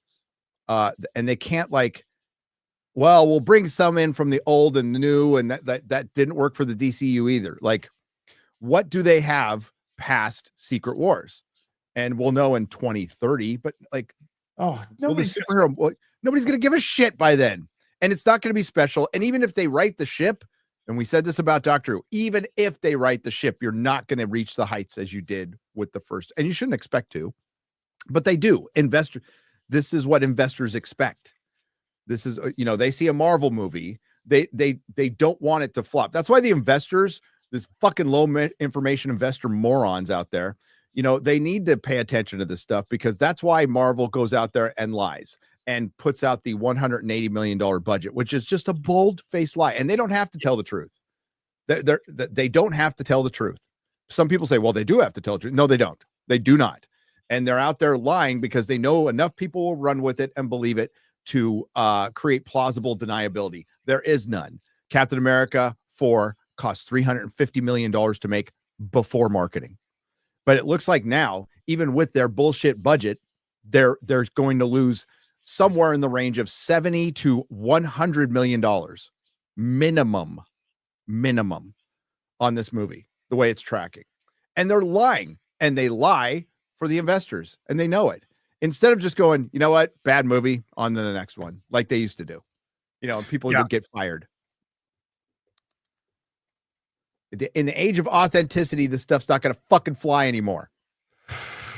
It did for a long time, though, and it still works with a large number of people. Even Access Media sites were saying that Captain America 4 made its money back in its first weekend. It's so bizarre. Fucking Games Radar. Feels so weird. Radar. Like, how are we this far in the conversation with all these different films and we're still saying shit like that? It's like, I know, on. and that's the point. It's like we are doing this fucking song and dance again, Mueller. Like, again, for the 7th time. Is it writing interference, or is it actual legitimate stupidity? I've seen how the box office works. It's both. It's not even just like a weird marketing or like a team of people chilling with loads of money. It's like I've seen like YouTubers make videos saying, "Ha Captain Falcon is doing amazing." You're just like, man, how the fuck do you not know how this works? I mean, if it's a new one, okay. If it's like somebody who's like some, I don't know, ex-host of Collider who's been around the business for like is in Burbank or something like that, then they're just being disingenuous. Then they're just fucking liars. I mean, you have to assume at some point something's got to give. It's like there's just no way you can be this fucking ignorant for this long. No, and it's I think a lot of it has to do with the discourse around film right now, which they blame you for, or Drinker, and or maybe me, I don't know, but it's yeah, you will as well. You've destroyed all of our. It's the studios. It's the studios and the Access Media who have been lying to the public that they despise, that they fucking despise for a long time. And they created a void that was filled by the public. That's the answer to the question. And they fucking hate it. And now they're beholden to their narrative, which we're not. I don't care. Something's good is good. Something bad is bad. But, and it drives them fucking nuts. It drives them nuts. And they had the power of corporations behind them. Let's speak about Collider. I think a lot of people in the chat probably used to watch it. I didn't used to watch it a lot. Okay. I was aware of it, but I know a lot of people in the sphere and a lot of friends of mine watched it and enjoyed it at the time. And then 2016 comes along, TDS, whatever. But look at the shows that are on now. Look at EFAP, look at Open Bar, look at FNT. Those shows do better than those Collider shows ever did that were backed by tens of thousands of dollars all the time. Yeah. Now it's just a bunch of fucking retards, and that's literally what we are: is a bunch of fucking retards, and more people, and like they just don't get it. It's like if you were honest with your audience, if The Last Jedi came out because you knew they didn't like it, you fucking know they didn't like it, but they had to say they liked it, and people. Oh yeah, dude, that was a huge, like, looking back, what a flashpoint for like everything changing. TLJ, because the audience felt something and the critics were really behind it on that one, and not just the more official and well paid critics, but like the sort of the coverage people of YouTube even, because I don't think anyone was prepared for, let's say you go from 0 to 10 in terms of like covering TLJ, everyone's expecting 8+. It's like you'll be getting 10s from loads of people, 9s, and then some people are like, it wasn't too much for me, 8. When what they didn't realize, the zeitgeist was heading way further down to like, we're talking 3s and 4s. And like it was such a huge miss that it spawned a shit ton of new creators, all from the audience, essentially. Yep. From those chats. Absolutely. And it's great. And that's the natural order of things, especially when you're not authentic. And you're right, chat. Schnepp, that guy was real. That guy was fucking real nerd, knew his shit. And when he passed away, they were not the same. And we still got some, old schoolers. We got Gore out there, but the state we're in now, again, we're so past things being fixed. You could have fixed things a couple of years ago. Just a couple of years ago, you could have fixed things, but you can't now. You can't now. So the word impossible is floating around, but like it is like, to do it would be such a fucking astronomical, difficult challenge. It's possible. It's absolutely possible. It's their willingness isn't. They're not willing to do what it takes. Yeah. Because they fundamentally don't believe it. And this is their worldview. This is their values. They need to go back to very traditional values and go back. Like, corporations are not known for stripping things. They'll lay off employees and shit. But as far as feeding the trough of investors, they're not really known for dialing things back. Right. You don't see contraction a lot, although it's absolutely necessary at this point. And Hollywood as an industry is being forced into contraction. They don't want to do it. They want more. Marvel spammed a bunch of shitty content. Disney spammed a bunch of shitty content. Star Trek spammed a bunch of shitty content. Doctor Who spammed a bunch of shitty content. So instead of like, okay, we can cancel it and it'll come back someday, now that's even in question because you've burned out your legacy. You've lost generations. Kids don't give a shit. And that was your hope. Was you need to get younger people into it, and they're not. Nope. And now people just roll their eyes at a superhero movie. That's a sign of fatigue, We'll see. July will be the month. July will be the month. Hey, we're going to talk about Kathleen Kennedy at all anymore? Are we done? Well, I mean, broadly speaking, because we've covered this subject so many times, but the takeaway usually is like her leaving means fucking nothing. Like nothing. It's all the people who are in play. Like we've said countless times, what would you do with Disney? It's like clean house. All of you are gone. The whole system is gone, and it's like that's not happening. If she leaves, she'll get replaced with probably someone worse. Like that's like it's potentially gonna happen. I don't see it as the end of an era for her to leave. The proof would be in, an actual change in management and mid-management, and then the creatives involved.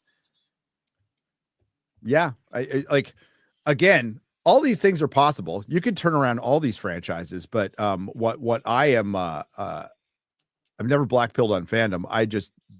Hollywood as an industry doesn't have the desire to do it. They have to consider egos, deals, and so many things stay bad because they don't want to make some other creative mad. Like, who gives a fuck? We're in a business here. You made the shit, not us. And we paid for it. Now you're going to get fired, and we're going to wipe out the history of your stuff and try to do it again. You bring back Russell T. Davies. Well, he's fucking friends with Chris Chibnall. He's not going to wipe out the timeless children. Of course not. And what does he do? He reinforces it. Yeah. That's exactly the opposite of what you should have done. Immediately within the first 30 seconds of your reboot or whatever it is, Timeless Children. Oh, that was some crazy fucking shit the master just completely made up. Boom. Well, I mean, all of this is crazy shit the master made up now. Every single season they make, additionally, it's like, wow, the crazy dream is still happening. Isn't that crazy? Crazy, yeah, crazy. You can say this is the Valiard or some shit, just something to to undo it. You can. I mean, I was just saying, your sunset Doctor Who. 5 years later, you come back, start off. You've actually got a good doctor.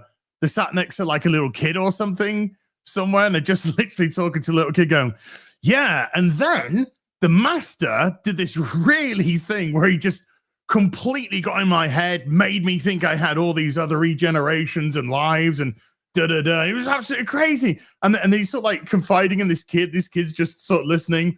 And then he's just like, right. When he finishes, right.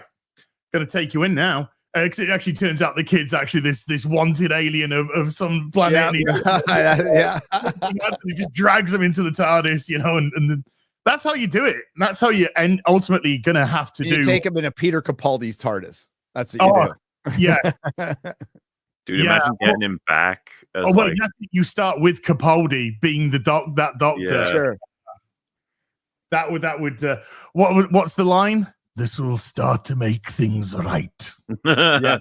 Oh God, that line just keeps aging so well. It does, doesn't it? Oh boy. But yeah, we know with Kathleen, if let's say Kathleen Kennedy does retire this year, who knows, who cares? Because ultimately she will be replaced by just exactly the same mind think mentality that's gone before. Like you said, Morley, we've all said it, but like you've just said, to make a legitimate change, you got to gut it. You got to gut the system. They've all got to go. The whole thing's got to go, and it's got to be rebuilt. It's got to be doged. They've got to get in there, and they've got to put the hatchet to it, and they've just got to get rid. But Disney's a company that this ideology ain't dying. Nope. It's not dying. Nope.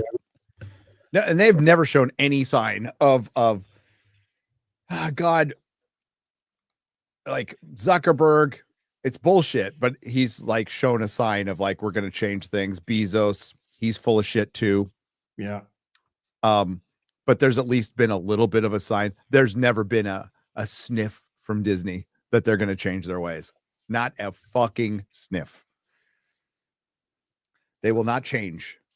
They are very, very dedicated to what they believe in, and they're just going to reorganize. And Iger said himself multiple times, "Oh, we're just in the business of entertainment. Oh, we're not part of the culture war."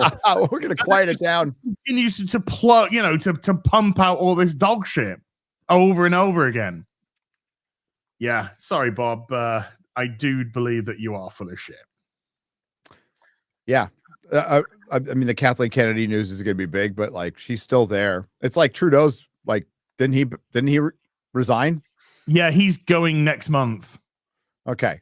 So it'll be Kathleen Kennedy. She'll be getting a bunch of awards and flowers and be sent off as a hero. Yeah. As a fucking hero. Queen Kathy.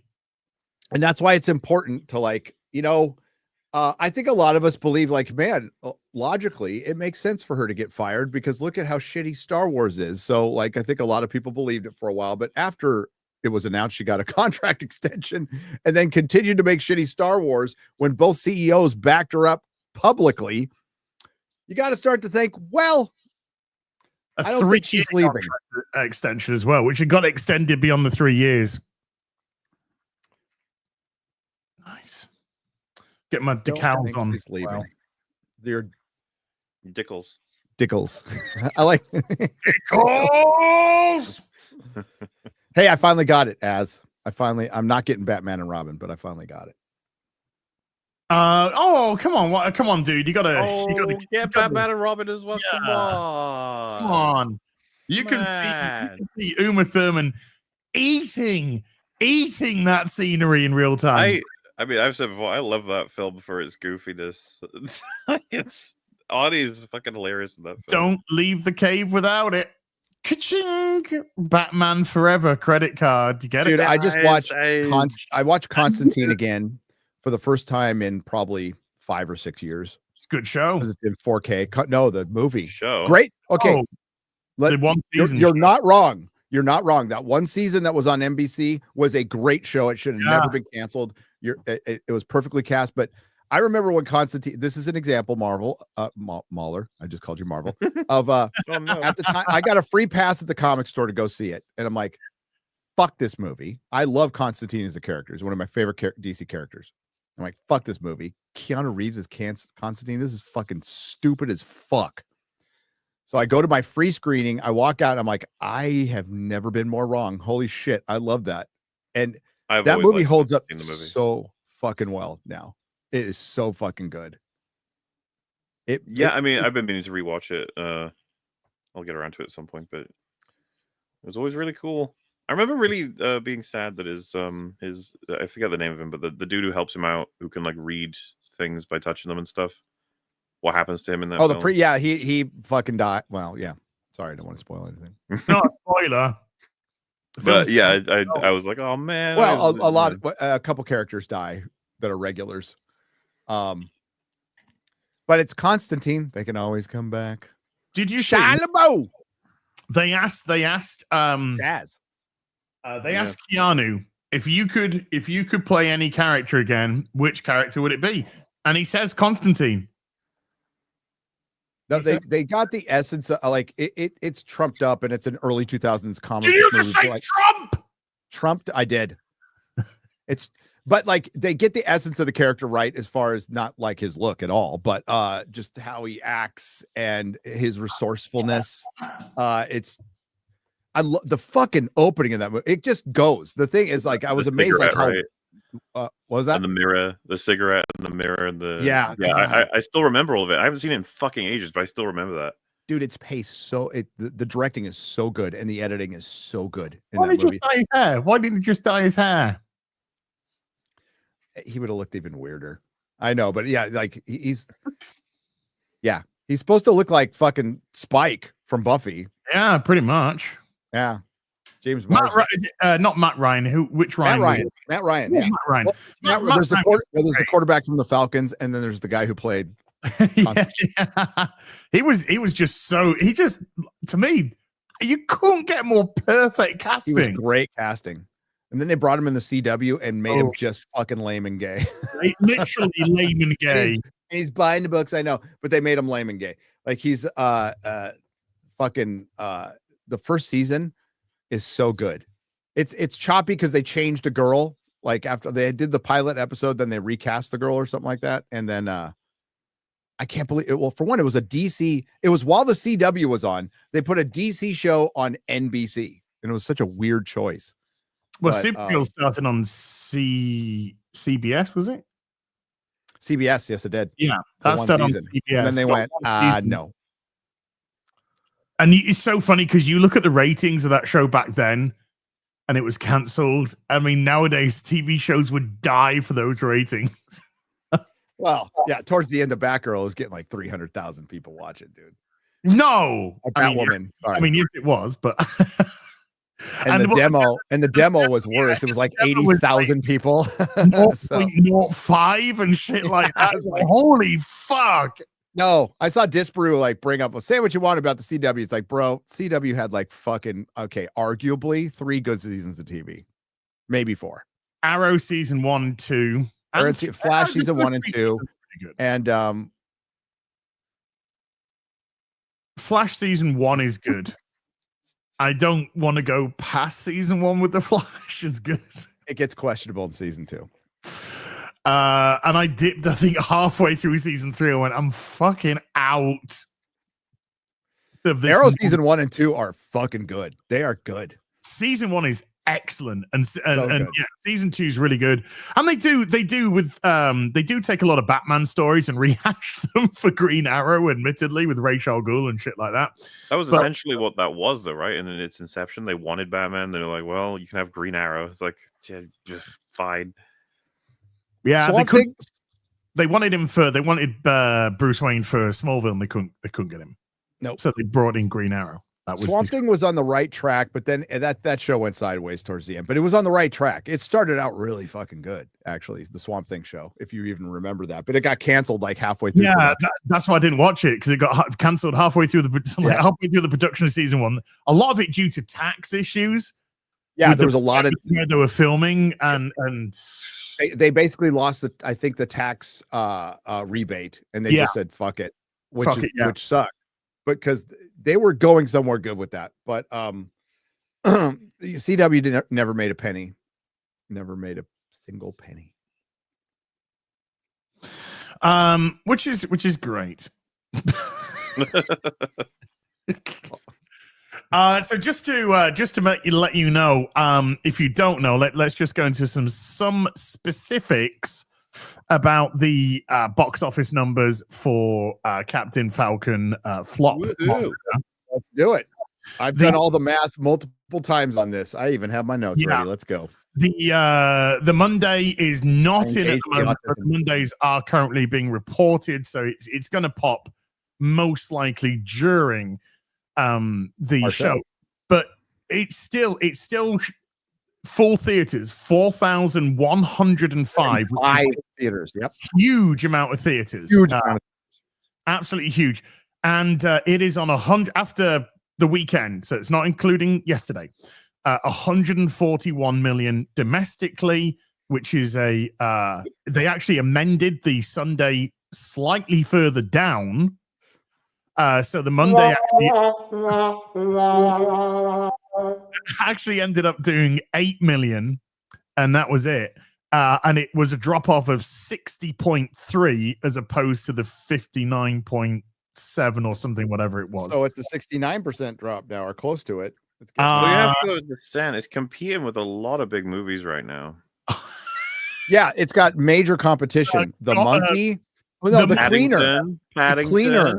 The Cleaner, Daisy Ridley's giant fucking head in DEI Hard is in theaters. Like it has no chance against it. No, Paddington beat it in the UK, right, Mahler? I would expect it to. Well, Bridget Jones did. The Paddington movies are fucking good, by the way. So fuck off any Paddington haters out there. And 68% drop off, Gary. Didn't get the 69 gig, I'm afraid. Oh, that sucks. And then it got beat by Bridget Jones. Yes, on its opening week. Bridget Jones did better in the UK than Steve Rogers dipped in chocolate. Just hit me. I'm just like, get it. For a second there, I did actually think, like, is that some kind of sex dream he's having? I know. I mean, it's as we're talking about Mahler. So I'm just thinking of Chris Evans smeared in chocolate. That's all. You were talking about your dream last night, buddy? Yeah, it was a wonderful dream. And you know that they set the expectations for Falcon pretty low on the box office reports. Sure. Well, it's underperforming the expectations that they sent for it. It's actually underperforming on that. I'll just briefly show this. They didn't put them particularly high, and they kind of hit it, and then they just went. So it's actually. I know for a fucking fact I've seen several like different reports that are like it's exceeding expectations in all imaginable. It's just like, look at this shit. Yeah. All you have to do is go to articles. They're going to try to scrub them, but go to articles from a week ago. I found a bunch, Mahler. I found a bunch that you're actually wrong. Now I found the biggest cope of all. I told you that's bigger than the Screen Rant one. You got to find that headline, Mahler, and share it. It's a banger. It's good. From somebody that I'll save it, but it's unbelievable mental gymnastics going on. And again, it's so many of these corporate critics who have now had to slink away to Substack or anything, which is good. Go on your own, get away from the corporate titty. I'm for that. But that have gone off, and they're still pissed that they were wrong. So they will try to point out I'll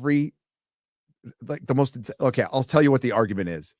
The argument is that the solo Marvel movies are better. And I told you earlier, and they point out Wakanda Forever, Shang-Chi, and Thor Love and Thunder as proof that the solo movies are still, and Doctor Strange, which they back and say it's actually, people were confusing it with the mythology episode, but it's actually a good Doctor Strange sequel. That's the whole basis of the argument, that we're wrong and but we're right.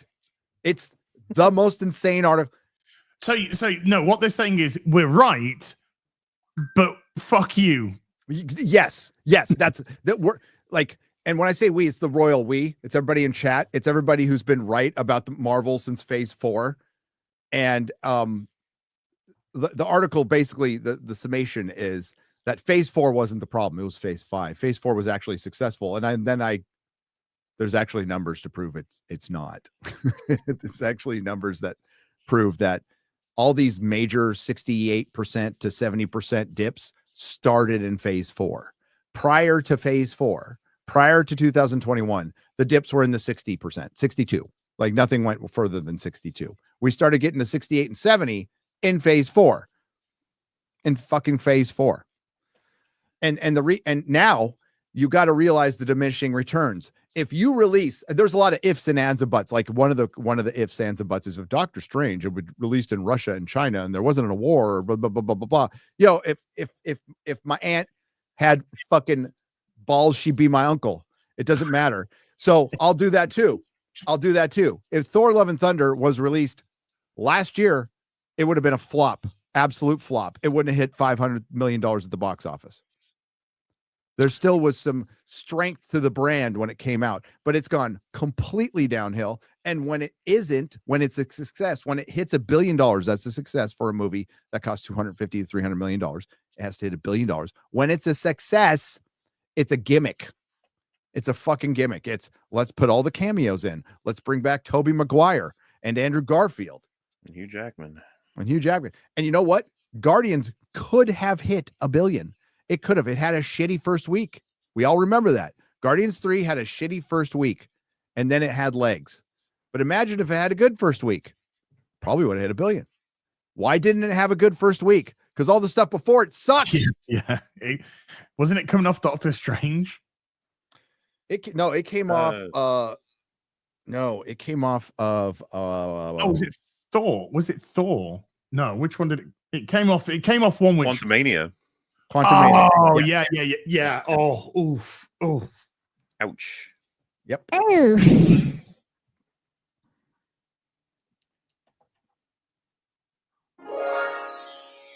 I have that voice too. It's wait. It's ready. We hit him. My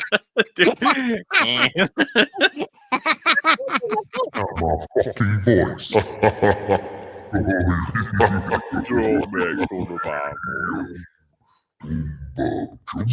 Kathleen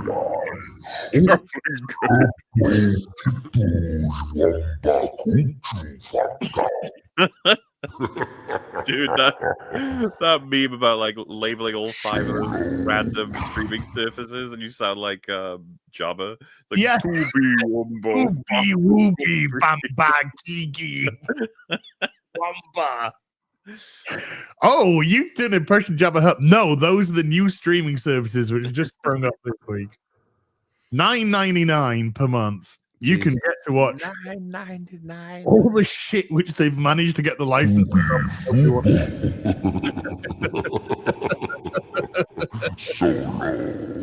So really,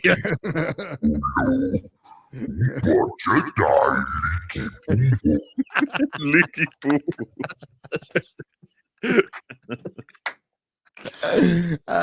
For adults. remember We're Star 12. Wars is based. They called it fucking Fat Boy Porkins. I know, dude. And then he died because he weighed his ship down too hard and he Fuck. crashed. No, we can't call him Fat Fuck. Okay, it's kids. But What okay, do they call the gay characters? strap on. I won't say. It rhymes with Baggins.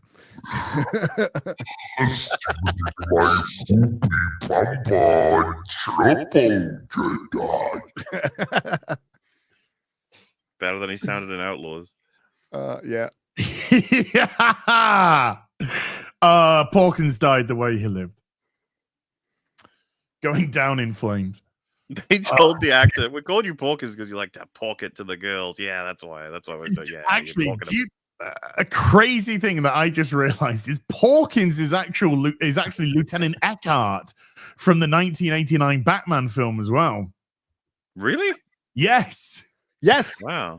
Yeah, I know, and I just like realized. Oh, he's in Raiders of the Lost Ark. He's in Got Raiders a of the little Lost Ark as trouble well. here. I He's remember. in all I remember kinds of Eckhart because shit.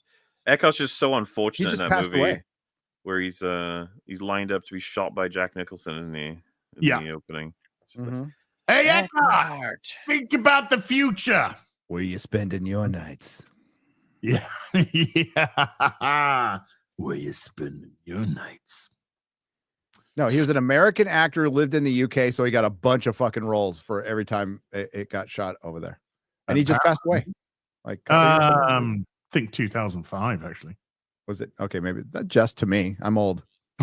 2005 is like yesterday, bro. Yeah, just 20 years ago. 2 decades. He's also in Flash Gordon, apparently. Gordon's alive. Gordon's alive. Wait, his name was William Hootkins? was it? Oh, What a name. Hootnini.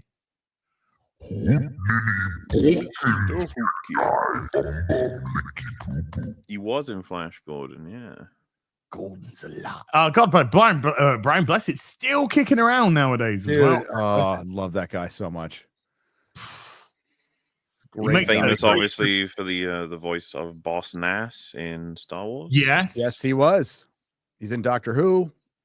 Space 1999 makes a couple of appearances in Space 1999. Actually, 2 different characters. Yeah, some great. He's a wonderful performer. Is Brian Blessed. God bless. Right, should we get some of these supers which have been piling in? Don't we have to talk about real quick about DC? Oh shit! Yeah, fucking I yeah. was trying to lead into that with the CW. No, well, you see, you kind of hit about how many fucks I give about Yeah. this. Well, this is kind of I mean, guys, I'm Yes. not sensing like the excitement they need with DC. I'm just not. I think it's for what they need. I think it's tepid. There's excitement. I'm not going to say there isn't, but I just don't think it's what they need. And they talked about we're going to do a Barbie like marketing rollout. I'm like, make a fucking good movie. Well, I don't know. It if looks you like one movie's been pushed off as. Well, yes. The boys. The boys wannabes has been removed from the docket now. Authority. Wait, the Boys movie? No, the Authority. The Authority. Which is I'm which taking is like the Boys Light. Yeah. Yeah. What? That was the thing I was looking forward to the most. The The Authority. movie that was touted to be No. the second movie in his docket is now gone. It's So gone. that horrible idea that everybody was like, "What the fuck are you doing?" It's not happening now, huh? Yeah. Also, Booster Gold is gone. Well, did you hear they give the reasoning, like James Gunn credit gives his reasoning. It's probably all lies. Yeah. For the Authority. And he said, and this, I don't know if this is good news. So yeah, I wasn't a fan of Stormwatch. I like chat. I'm talking to chat. Like I didn't like almost any of the Wildstorm stuff from Jim Lee. I didn't like fucking Wildcats. I didn't like fucking Stormwatch. And it goes in the Authority, which was it was a better comic, but I didn't love it. His reasoning is that the movies that are in production now stepped on the Authority a little bit. So I'm guessing that Justice League International that's in the Superman is going to take the place of what the Authority was going to be. Remember, a reverse kingdom come. So Superman's going to come in when heroes are just crazy, right? And Superman's going to be the symbol of good, what a hero should be, right? I'm trying to distill this into the Cliff Notes version, but no, I know, but I think you're actually quite correct with the way that you're phrasing that, and that actually gets me so fucking mad because I'm just like, why can't we have a proper Kingdom Come then? Why don't we lead to that at some point? Why don't we have something a little bit different that doesn't have a superhero lead in it? In as much as it would be the Spectre and Norman. So you'd actually have this older gentleman sort of being the conscience of the Spectre, becoming the conscience and the judgment of the Spectre, because the Spectre's essentially got fucking superhero Alzheimer's. So he needs to tether himself to that human to pass the judgment on the superheroes, on what's going to happen, what's going to go on, where's this going to lead to. And the story between Superman and Shazam and Bruce and Diana and Magog in Kingdom Come is phenomenal. Great. And so we could have had a whole 3 films leading into that. We could have had a trilogy of movies that were literally based around the escalation of Kingdom Come. You could, because you would have flashbacks to Magog and what sort of made him usurp Superman as the public hero, the more direct approach. We are not forgiving of criminals anymore. A proper adaptation and instead we're going to get a piece of it. And who else did that with DC? Can't think of his name right now. Just took a picture with James Gunn. Jack Fighter. Not nearly. Jack, starts with J. It starts with the J. Yeah. Can't remember who did that with their movie. Rhymes with suckers and sucker shite. Yeah. Who took pieces of other stories and instead of just saving those stories. Yeah. Stop. It's not a fucking cheesecake or a fucking beef Wellington to be deconstructed. Yeah, Shaq. Sorry, it's Shaq. You're right, Chad. Shaq meat. Shaquille O'Neal. Because these stories are perfectly aligned to be adapted correctly. They're storyboarded for you, for fuck's sake. And Kingdom Come is such a wonder. It is phenomenal. Fuck Mark Waid, he's a fucking bellend. But I love Alex Ross's stuff, and I still do love Alex Ross's stuff. But it's just so perfectly set up with the different attitudes and the different methods and methodologies of their major heroes: Batman, Superman, Wonder Woman. They each become the lead, almost like the leads. You have your villains, you have your Superman, you have your Wonder Woman will ally herself with Superman ultimately, but then you have Batman and his methods and his heroes. So you literally have three armies of heroes and villains that will meet on the fucking battlefield. And if you don't know the ending of Kingdom Come, I probably won't say the way that it ends, but holy shit, that ending. Got a great ending. It fucking sticks the landing. Oh my God.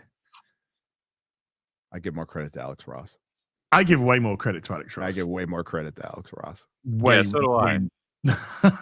Didn't I send it to you, Molly? In the selection, Kingdom Come is a part of. It wouldn't be a part of the arc for. No, it's on its own. Yeah. No, it's a standalone in its own. Yeah, you don't need to know any of the continuity out of it. So the Authority is gone. Yes, the Authority is gone, just like we knew it would be. Remember what the minute he announced the slate, all of us said this is changing. Stupid. This will change. Who the fuck knows who the Authority is or cares about the Authority being a movie? Nonsense. But now, what's it replaced with? Fucking Supergirl. In terms of the position, there was always a Supergirl movie coming, but the Supergirl movie has now been pushed to be the second one. And it's Superman doesn't work. I love Supergirl as a character, but Tom King adapting a fucking Tom King book in your second movie, you're fucked. And Millie Alcock. Millie Alcock. Fine actress. Good casting. Yeah. It's good casting. House of the Dragon. Yep. But I know, but honestly, is there a legitimate interest in a Supergirl movie? I don't think there is. No. You couldn't even get people to turn up to see Keaton as Batman in The Flash, for fuck's sake. Oh, did you hear what Colin Farrell said about Penguin recently? Oh, what Yeah, is that? With season 2. He's like, nah. Paint. Oh, He's like, he's all, I'm not in a rush to go back to do this. He said, if they come up with a banger idea, sure, but I'm not in a rush to do this. I think we left it all on the floor. He said we left it all in the ring for that one. they did. Admittedly, I mean, if it ends like that, it's a phenomenal single season of TV. Also, I see this as bargaining chips. The guy's winning awards left, right, and center for his performance. They will pay a lot probably to get him back. Yeah. So I think this is very, producer very credit. Good. Well, and he's worth a lot. Like he's super bored of that show. So did I. Yeah. So the authority's gone and Booster Gold is gone. And instead we have we have a cartoon, another cartoon of Starfire, a Starfire cartoon. It's a Starfire cartoon. And like which one? Is it the one from the fucking the TV show, the hooker one? Or is it going to be the actual Starfire? Well, fuck knows, because it's James Gunn, and he'll just pick with the Starfire that he likes the most, because that's all this is. All this is what James Gunn likes. I'm going to make a film of, as opposed to really making any sense. And the Clayface movie, right? By Flanagan. Writing. Yeah, just writing. Yeah.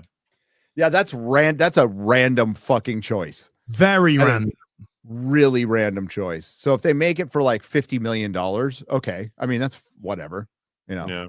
But if you're trying to like build a brand here and a universe, and that is, we're gonna get a Clayface movie for the Batman movie. Yeah, by the looks of it. Oh, God. I mean, that's just the thing. The confusion of this is nonsensical.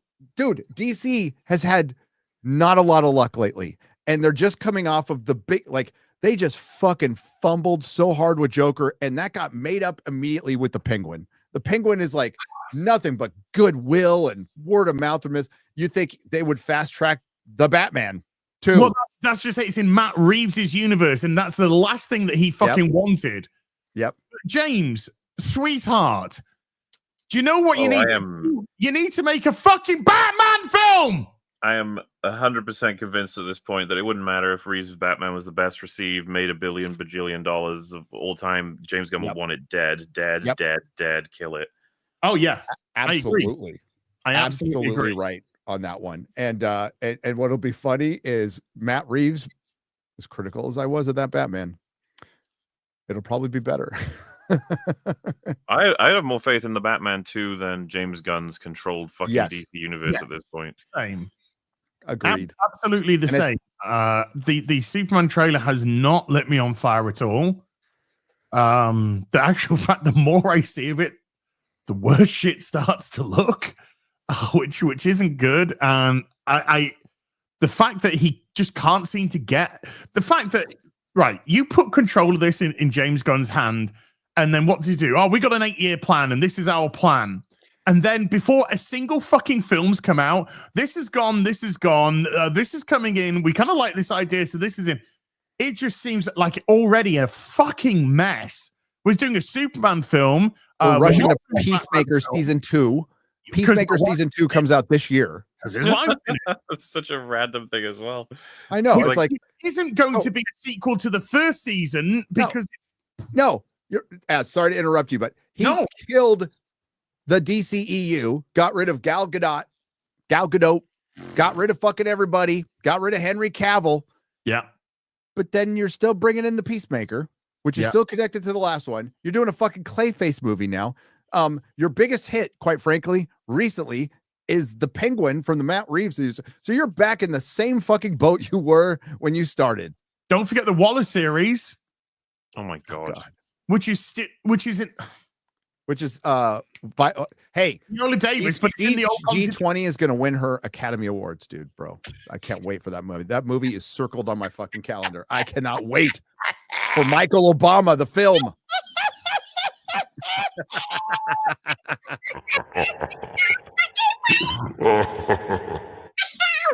can't fucking wear and pee me panties. even know you guys anymore. I'm gonna see The Cleaner finally. Oh, I can't. Well, Daisy Ridley is such a big movie star, guys. He said, "Oh, by the way, when Kathleen Kennedy leaves at the end of the year, that fucking Ray movie's getting shit canned like the second after." Do you think this news of Kennedy's like Daisy immediately called someone like, "Are we still doing? Do I still get the check?" Or then you hear on the other side, Daisy, we will call you. Okay, don't put call down us. the We'll phone. call you. Well, she was begging for a Marvel role the other week, so God bless her. Man. Yeah. Jeez, that DC fucking Superman followed by Supergirl. Superman followed by Supergirl, and then Clayface. But I don't even know when it claims the next movie after. Is that the third movie? It's got a director, it's got a finished script. That means it's going into production. Oh, so it's a repurposed script or something. No, it's coming out. They said when it's coming out. It's coming out next in October. So in the Joker's slot and its slot in September. So they talked about like Warner Brothers had some luck in September in the past with Beetlejuice and It. So it's going to be released in 2026 in like September. So yeah, that's honest question. That's the third movie. Who the fuck is going to the cinema to see Clayface? Dude, I would be the kind of person who would go to see, and you would too, to go to see a Clayface movie. I would. This is just it. And normally would be That's like, it. who? Clayface? Who? Who's Clayface? He's a Batman villain. Batman? Batman? Is Batman in it? No, probably not. I mean, arguably his best portrayals in the animated series. Yeah, it's great. Which they said they're inspired by. I think Flanagan did. I mean, I almost want to give room of like that's kind of it's not wise, but it's kind of cool as a project, I guess. Yeah, it's not going to be Connect. It's going to be Elseworlds. So no. I know. You're right back in the same position you were. The whole point to bring James Gunn in and fire everybody was to streamline it, right? And fucking Warner Brothers and DC, and as a DC fan, it's got to like make your mind break because this is exactly what the comics does. And I know DC fans like this stuff, but it's so funny in retrospect that when you had the Batman come out, it was like it's not an Elseworlds. Are you sure, chat? Sorry, Matt Muller. Well, still, we don't know anything yet. We don't know anything about that script really. But to have him hit the ground running on year 2 Batman, that's our foundation. We're going to move on from there. And we're doing a Penguin TV show. And we were back then like a Penguin TV show. Okay. But isn't that crazy in retrospect how much more sense that makes than what they're doing now? Yeah, but there is a big difference, I think, in TV and cinema. Getting people to watch the TV is much easier than getting somebody to go out and pay money to go to a cinema. Yep. Well, that's what I'm saying. I know. So even we were questioning the Penguin series before it came out. It turned out to be a banger. It could have just as easily been as shitty as the Marvel shows have been. So we were kind of working off a little bit of faith on that one. But if you said that there's a Penguin movie coming out in the cinema, I think that would have had a completely different vibe in who would go to see it. They mentioned Sergeant Rock too, that Daniel Craig supposedly backed out of, but then James Gunn said he was never involved. Never trust James Gunn. Never trust. Really, every trade was running that Daniel Craig backed out of Sergeant Rock. So let's keep that in mind with the Kathleen Kennedy stuff. Where's he going to feature in this? How is Sergeant Rock going to feature in the continuity of Superman, Batman? Hey, let's restart a DC universe but let's not bring in any of the characters that people like. Let's get the deepest cuts. Hey, nothing against Sergeant Rock, nothing against Clayface. No, it's not making sense. It's about making sense. It's about making money and getting people in the theaters. And I just don't think Sergeant Rock is going to get I half Well, assume I mean- James Gunn knows this shit. Like he was like, I want my core team, and then they were like, right, you can have your Superman movie, and he's like, great, where's my Wonder Woman? And there's got some weird shit going on with that must delay it. And then he's like, where's my Batman? It's like, you can't have Batman yet, maybe it depends. And like this is probably some of the most frustrating shit that's pulled him left, right, and center, combined with his weird ego of like, gosh, my favoriteest character of all time is Booster Gold. We got to get him a movie as soon as possible. And it's just like, what? And it's like, and then the Authority also, and then this, and then that. And we got to start with Creature Commandos too. That needs to be the beginning. You're just like, what the? But this is it. This is exactly what he said. He said, "Oh, I'm doing this because I really like this," and it's like, great. I really like certain things as well. But if I was to be put into a position to put them on the screen, a lot of them probably wouldn't make sense. The Authority being one of them, Booster Gold being one of them. You have to control your ego. You're the fucking leader of all this. Bringing Robin back, bringing the first time in film, and it's fucking Damian Wayne. Yeah, the fifth fucking Robin. What? You got Dick Grayson, you got Jason Todd, you got Tim Drake, then you got fucking Stephanie Brown stepping in for a stint as Robin, then you got fucking Damian fucking Wayne. Fifth fucking Robin. Why does he want Damian Wayne? Because he just wants to adapt all the Morrison stuff. Like Grant Morrison stuff. So that's why we're going to have... And we could have called it The Brave and the Bold. Okay, why are you calling it Brave and the Bold? Oh, because Batman was in a comic called Brave and the Bold. Right. And what was the Brave and the Bold comic? Batman teaming up with completely different heroes. Completely out of continuity. Well, they just weren't in it. It's just like, it'd be Batman and Wonder Woman, Brave and the Bold. Batman and... Yeah, but even Graham was talking about this. Like, they weren't like technically in continuity. The art was fucking great in those. But it was like Marvel Team Up. But Marvel Team Up served a purpose. It actually served a purpose. So did Marvel 2 in 1, but I won't get into it right now. I think you might be right. Maybe there's some kind of, because this happened with the X-Men too, guys. So there were contracts and with actors, and there's some rights deals to where Marvel couldn't jump in with the X-Men right away. They had to wait a certain amount of time. And I think it had something to do with, if we greenlight an X-Men movie, then we have to, they don't have to hire somebody, but they have to give one of the previous actors a first shot at it or something like that. That was part of their contract. And maybe there's something like that going on. That's just a guess. And that's why they can't rush to Wonder Woman or Aquaman. But why not Green fucking Arrow? Like, more people know Green Arrow than Clayface and Sergeant Rock. I would have a Green Lantern film and do it properly. Show. Well, they got the Lanterns, which is this theme. I hate that name. I know. You know what? I hated Arrow as a name too. Should have been called Green Arrow. He very rarely gets referred to as Green Arrow in it. Yep. Yeah. Call it just fucking Green Arrow. That's again because there are people who are dealing with it that are embarrassed by the source material that they're dealing with, and it's fucking pathetic. This is what. If you're embarrassed, weird. The Belanti stuff fell off a fucking cliff.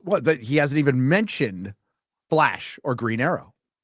Those are pretty big DC characters that you'd probably want to, I don't know, get out there before fucking Clayface and Supergirl and Flash, because you need to disassociate that from Ezra Miller as much as possible, so you don't even bring that in. But there would have been a lot of good faith. I mean, Grant Gustin's 34, just turning 35 or something. He's still young, looks great. And I think there'd be more, there would have been much more kind of support for Grant Gustin to come in. That said, if you're going to be doing everything from scratch again, maybe look younger. But I wouldn't be touching Flash for the foreseeable. No, but again, Andy Muschietti, he's still directing Brave and the Bold, Mahler. The guy who directed Brave Flash. Blave and the Board.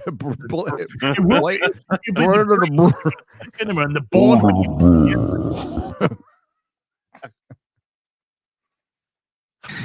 Stop using that silly soundbite. I'll use it whenever I want, bitch. What are you fucking saying? You heard what I said. I sound like Dick Filoni. You like Star Wars? Star Wars is great. And then Ray came in, and she was just like, whatever. And she I would blow up a Ahsoka doll at my house in every single room. I just renewed a really lowly rated TV show because it's my characters. Yeah. Oh my god. I pound my inflatable Ahsoka almost as much as my dog. My doggy, he hides. Dude, if Ahsoka season 2 is as bad as the first one, holy shit. Oh, Which is probably gonna be worse.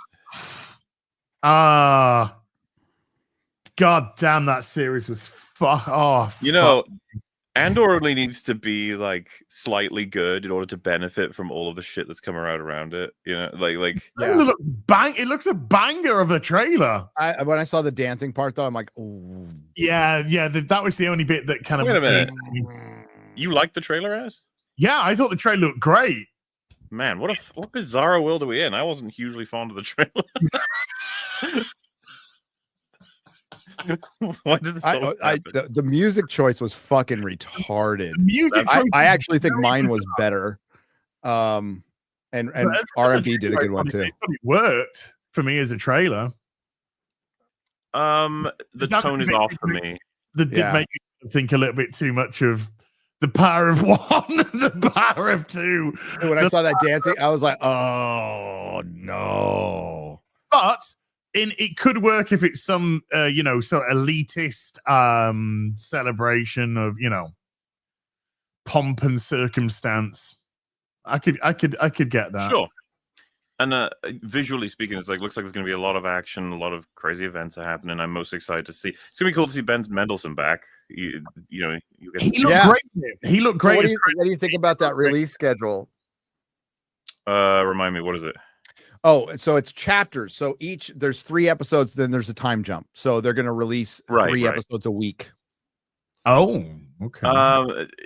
That's a tough thing to pull off. We'll have to see if the team could do it. What's the plan for both of you? Are you ignoring I'm going to watch season 1. My God. Because I know you're going to want to talk about it. And I've made people watch shit too. I'll watch it with you if you want. Okay. Yeah. Give you some company. You got to watch this stuff. Keep you awake while we're watching it, yeah? I hope so. Here's a thing for you. Warner Brothers Games is shutting down Monolith Productions, and it's also cancelled the Wonder Woman game. No. Oh, there was a Wonder Woman game? Yeah, it was meant to be released next month. No. Oh, no. What are we going to do? No. Also, you dodged my question. Yeah. Who did? Sorry. What the question? Say the question again. Please. What's your plan for Andor? Are you gonna ignore season 2? Or are you gonna have a little look-see? I think I'm gonna watch season 1 now. Oh my God! Because I like the look of the trailer, and I want to see if I'm gonna be disappointed as always. You guys are gonna scare me with your watches. We should watch it together. Sure. I have a crazy amount to do this week because I have to finish watching the best pictures.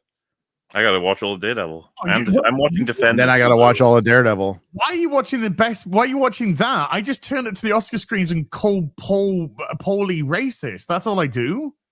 Well, I promised Chris I would do it so somebody would actually have seen the best picture nominees, and I am the fucking retard who said this. So I'm gonna watch The Brutalist, which is like 4 hours fucking long. Oh, come on. I'm telling you, I haven't liked what I've seen so far. Dude, it's the Oscars. They're all shit. It's all Oscar bait stuff. I don't care. Oscar bait movies are not my I'm there for anything. One-liners. I'm there. And Chris was just like, oh, you were on last year, therefore you're on this year. I didn't get fucking asked by anyone. He asked you publicly on a stream. He did. I heard him. Was I fucking there? You were watching. No. How do you know about it? How do you know about it then? Because he tweeted I'm going to be on his show on Sunday. Well, now you know. That's the invite, Ad. This is the first I've heard of it. I guess I'm Dude, you've been on the last 2. It's an open invite, fucking dummy. You've been on we always do this. I've got video proof. I'm like, now you gotta go. You got to break out your tux like I do. I know. I'm moving my Sunday show earlier so I can be there on time. I got afternoon tea, then I got a Sunday fun day, then I got to go straight to the fucking Oh my hospital. God, Az's life is so hard, everybody. Let's get the little tearies out. Boo-hoo.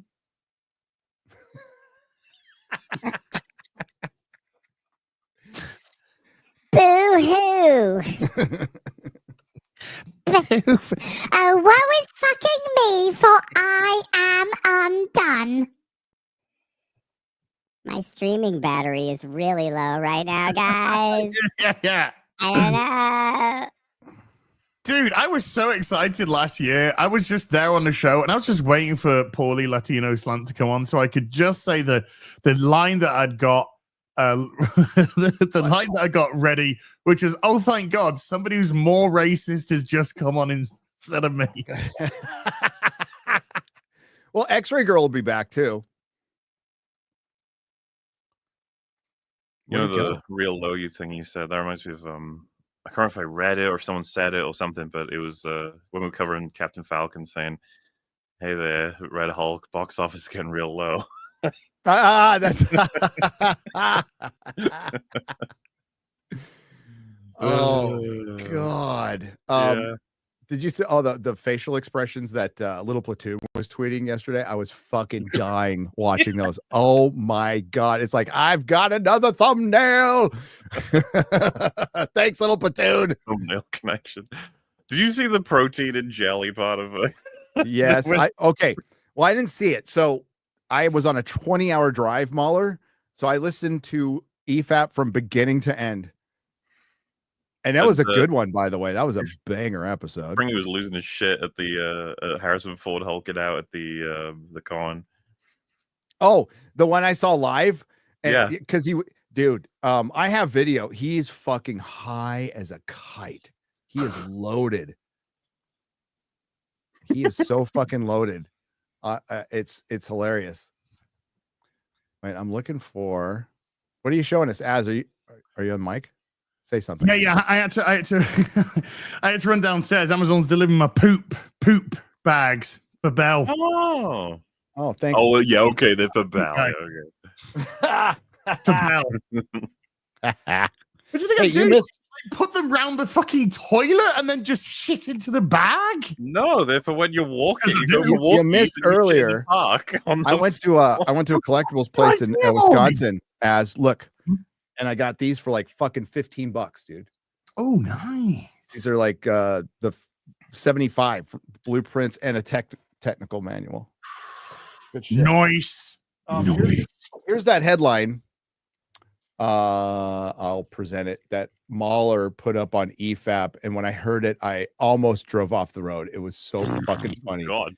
So like, well, dude, like, it's okay. It might not be that funny, but when you think about like how much the access media is willing to cope over shit, this one might take the cake. That's their job, though. Their job is to shill for corpos. It's not to help customers. This one might take the cake. Yeah, you gotta read it. Okay, Captain America Brave New World's box office officially passes the MCU's biggest ball. There you go. It's already funny.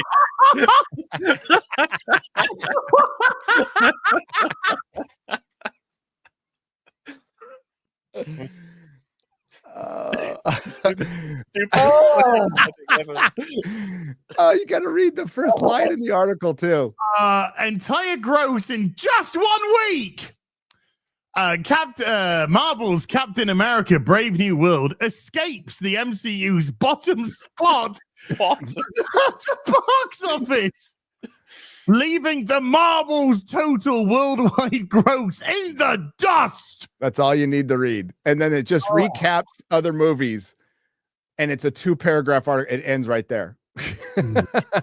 Fucking phenomenal. You earned your check there, buddy. Well done. You earned your $10 or whatever it is you get paid per article. This to me is the most blatant example of like, how do we spin this into a win? Dude, well, I did see, was it IGN or one of the rags says Captain America soars past $100 million.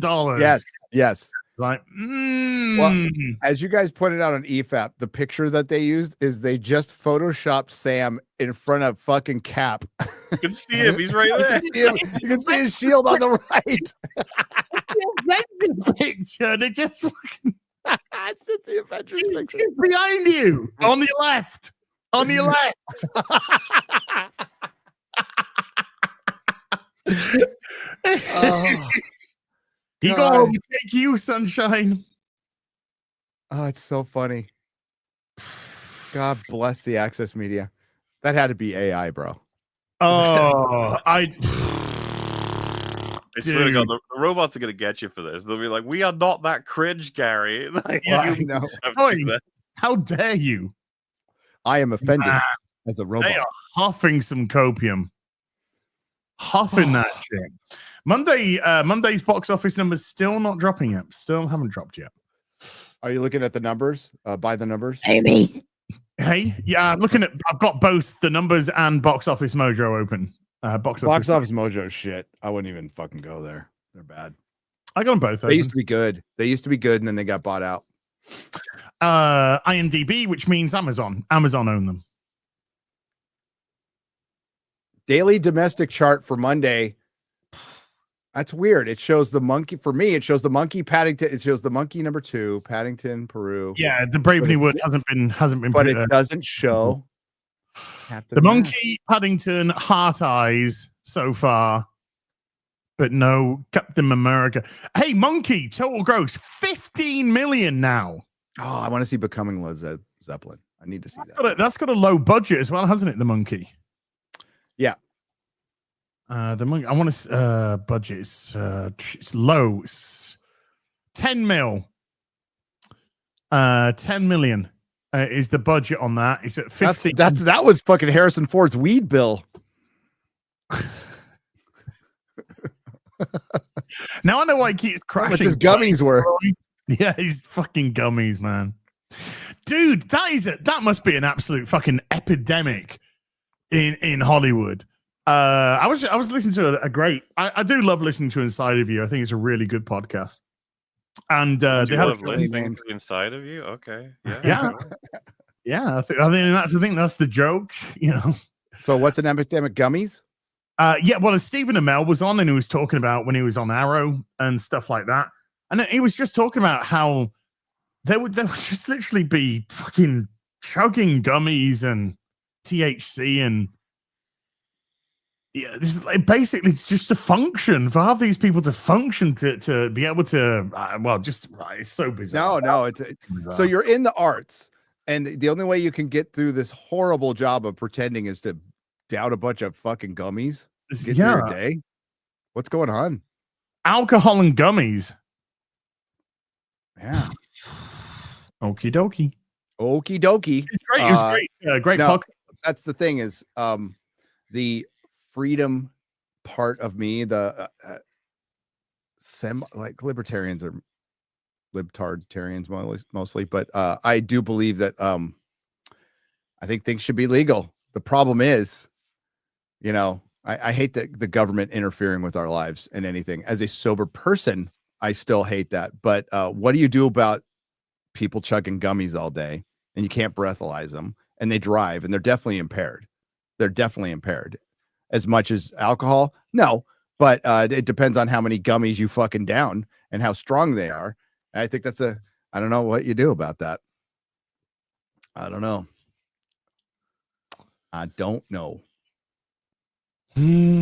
Right. Let's start with some of these supers are way behind now. Rick Johnson has become a member. Thank you, Rick. Gamer God Gary's controller with a $5 says, been right. with Morley's keyboard. We're going to start a union. Ooh.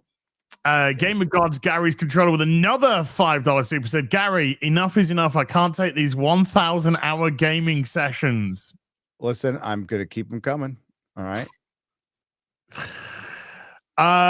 Des Roma has become a member. Thank you, Des Roma. Perry B with the $5 says, I wish this news would make me celebrate like at the end of Return of the Jedi, but sadly we all know the truth. Nevertheless, the fellowship prevails. Oh, you will prevail.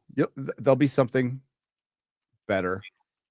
It's Star Wars. We are 2 years away from its 50th anniversary. Oh my God. I think it's had its time.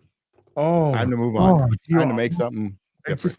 You are. Which sucks no. is I love genre overall, and this affects genre. You know, I think this would have been the time. This should have been a golden age for like dark fantasy films and great sci-fi. And dude, it's the 50th in 2 years. They have nothing in production, film-wise. Nope. Oh no, they've got fucking Grogu, green fucker. Yeah, Mandalorian, and Grogu. Man, Oh, the they've flown 50th these- anniversary, and we get like the baby and the cardboard.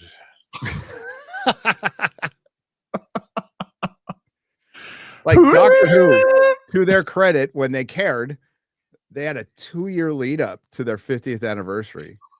That was fucking awesome. And they did audio dramas, all kinds of shit, and an Hard to have a amazing lead up when you special. got no content, Gary. I know. Star Trek didn't do anything either, Actually, by the way. I'll rephrase that. It's hard to have a lead up when you have no interest, Gary. Yeah. Jedi Onlooker with the $2 says, "Hi Mauler, can you please EFAP a 2004 Oscar movie?" 2024. Amelia Perez. Amelia Perez. I vote for Amelia Perez. We might do that. I've heard that's a decent shout for like an EFAP movies, so there's a good chance. I'd say. So yeah, maybe.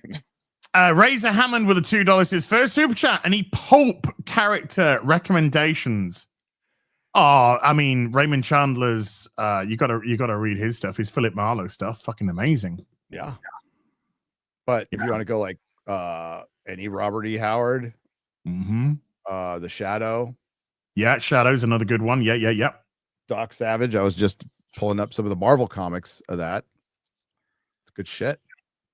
Ripper Salvage for the Ripperverse, by the way. Just a FYI. Aaron Pipes with $5 says, "Kennedy leaving? Oh my, bless your heart. The wicked bitch will not go until someone drives a wooden stake through her black vampire heart." I'm not even sure that will do anything nowadays. No. I wouldn't recommend anyone tries it. The Book of Grudges with the $10 says, "Mauler, you're gay. Read the Dresden Files. It's Buffy for dudes with better world building." Dude, I can back that up. Book of Wolf Grudges. has hyper passionately recommended me it, and it's read by James Marster. If you want to listen to the books, he told me the little tidbit that he was apparently locked on scheduling and couldn't do one of the books, and someone else did it, and then the fans like got so angry that revolted. They got him to re-record it, which is really cool.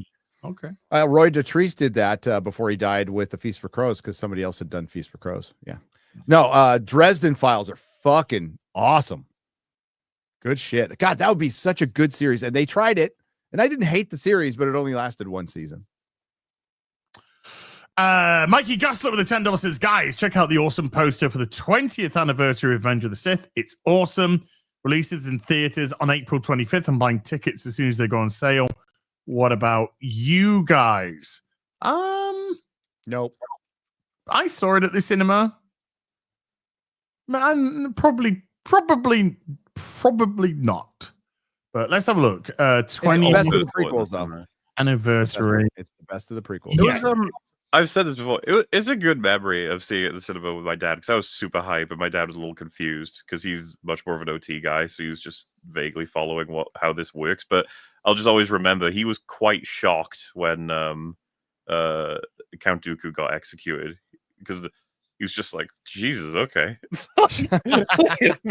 All right, damn, Christopher Lee gone. All right.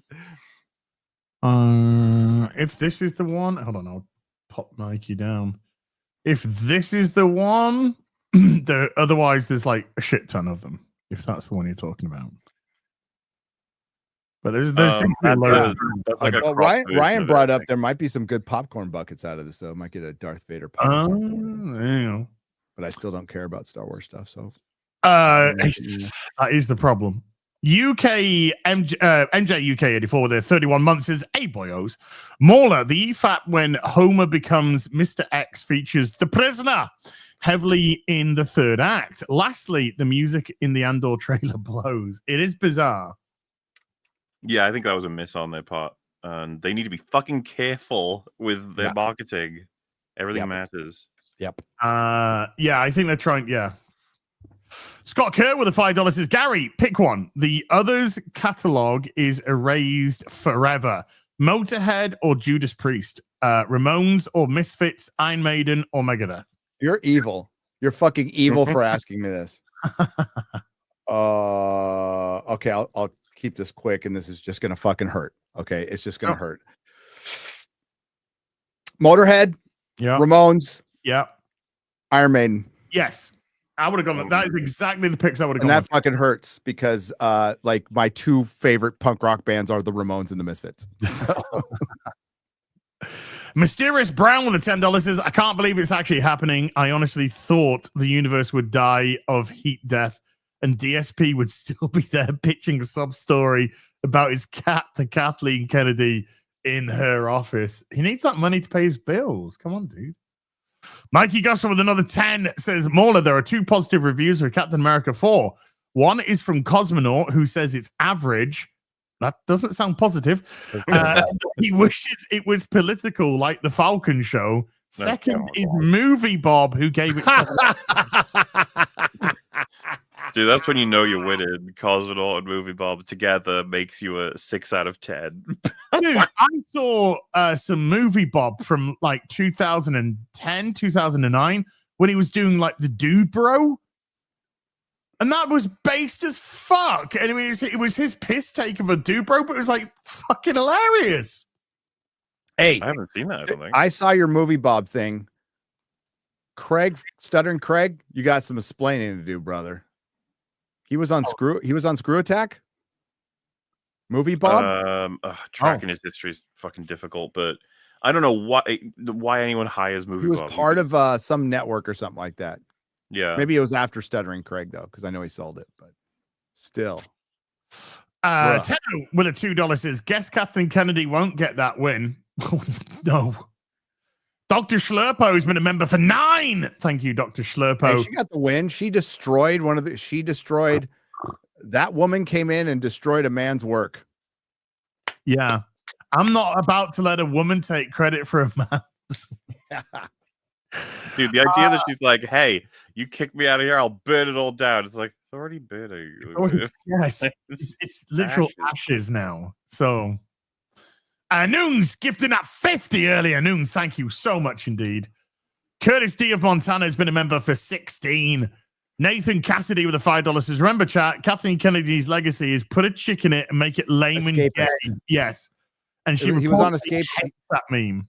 Movie Bob was on Escapist, but I could have sworn like Screw Attack got brought up in your video in when you guys were going over. I can't remember. But it was a minute ago. You've slept since then. So have I. Yeah. Pirate victories are still wins. Yeah. Pirate victories. JWT6577 has been a member for 24, and Maddie Metal has joined the channel. Thank you both. The Chevalier Delise with the 2 Canadians says, what's the point? She already killed Star Wars. Oh, there's no point. We're just saying. Hitchhiker 42 with a membership for 34 says, could KK be leaving due to the Gina lawsuit? Well, I mean, that Gina tweet is pretty fucking based. I don't think so, but suit didn't help. It is not helping. I have no idea what's going on. My pure speculation is Disney's probably trying desperately to settle. That would be my guess. Think, but you never know. Hungry Ewok has been a member for 4. Gina Carano. Yeah, hell, Gina Carano. Jacob Wolf for the $2 says, have you guys seen The Monkey yet? It's really funny. No, but I kind of think I want to now. I like monkeys. King. It's Stephen King. They're adapting. They're adapting a Stephen King story. Who's back on Twitter, by the way. Thank God. Okay.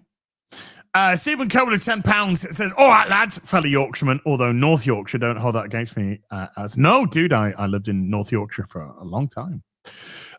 Gary, hope you're doing well. Morley, are you going to be covering The Last of Us season? Much love, guys. Hey.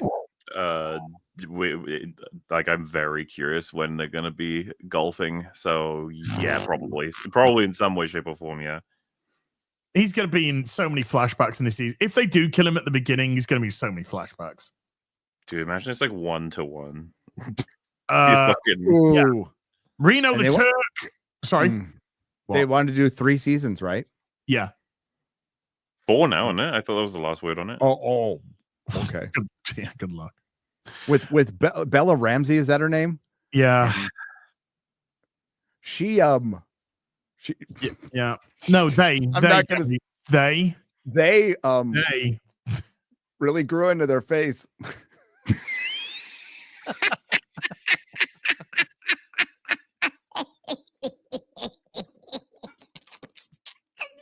Oh, naughty. Reno the Turk with the $2. His director said Ripley was on the Romulus. #stupid. Yeah, there's a fucking little thing where if you look at a particular shot, you can see Ripley's ship is exiting. Like her what do you call it? The Narcissus is like leaving. I don't give a fuck. Leave me alone. Dude. Fuck that movie. That is my most downvoted review, probably outside of a Batman trailer review on another channel. And, like I completely ratioed. Gary, who the fuck defends it these days? No one cares about Nobody. Romulus. Yeah, it vanished real fucking quickly from the public sphere. Mm-hmm. Fuck that movie. Blue Peril with a 32 month says, Hell Real BC, Health Fellowship, thank you for all and Godspeed. Same to you, buddy. Sorry for YouTube. Marquez has been a member for 8 months. Ed Song with the $5 says, I don't think anyone cares if KK's gone. Her stooges are still there. Correct. Even if her movies are decanonized, will the audience trust any new Star Wars? Probably not. No. Dr. Schlurpo with a $5 says, drink delicious Schlurpo from the planet Schlurpo, made from spice and water from Schlurpian Springs. Only one Schlurpo, 77 Schlurpies. Wow. You gotta get ethically sourced Schlurpo. They torture those poor Schlurpians. Free range Schlurpos? Grass fed Schlurpos? Absolutely. Fair trade Schlurpo. Aaron Pipes with the $5 says, in the last year, we've found out Gary loves Bon Jovi. Fake news. SA meetup. Yeah. That whatever. Ryan can dance, SA again, and now KK leaving. Where is my universe? Blame CERN. Echoes of the Ancients with a membership for 4 says, I loved Andor. It was a slow burn, but the characters were very interesting and they made me care. There you go. Well, if these two are actually going to go through all of season 1, no matter how much they go to sleep, it'll be very interesting to hear what they say at the end of it. You're going to like Andy Serkis. I know that. Corporate Billionaire with a membership for 2 says, there are countries in Europe that are being run by Kathleen Kennedy level of Karens. One alone destroyed SW. One of them's the UK. Yeah, well, male cat. I mean, we've got a male. Yeah, he's just Kathleen Kennedy. Yeah. Imagine what a group can do to a nation. Well, I think Doge is finding that out. Mm-hmm. The infamous El Guapo has been a member for 24 months. Thank you. Big Daddy MRI with a 45 month says, when KK's truly gone, then I'll pay attention to Star Wars. And Gary is totally correct. She is and will always be the most horrific studio head that has ever existed in Hollywood. Hi, Az. Hey, up. I agree. That is a legacy of a mitigated failure from Kathleen Kennedy. Read the super chat. Dean Domino. I'm reading it. Read it now. Dean Domino. I was literally reading his name when you told me to read it. Dean Domino. Wait. You should probably read this next one, actually. Okay. Get it back. Get it back. Dean Domino 25 with a $5 says, hi, Azamola. No, Gary's been saying it for a while, but you guys should watch Venture Brothers. Yes. 100%. 100%. Crazy Cat Kev with a $5 says, Gary, you mispronounced my daughter's name on a super chat last week. It's Cheyenne, not Shane. Shane.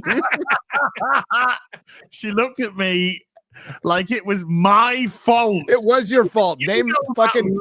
You need to spell it like that. Did you get side-eyed? Did you just get side-eyed? That's so funny. I'm sorry, Cheyenne. Shane. I'm sorry you Shane. transitioned from Shane. I'm sorry your daddy made you a girl. The John Beck with the $2 says the failure is female. Oh yes, sir.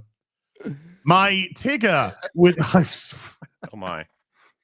I was just thinking earlier. If Paulie has this thing called cracker count on his Oscar thing, where he cracker counts how many white people have won Oscars.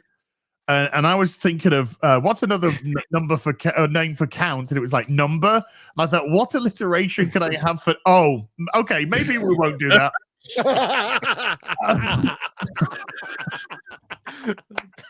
Imagine, Gary. Imagine we pulled up as his stream and he had that on there. We'd be like, "What the fuck?" Here are my numbers for the Oscar. People are like.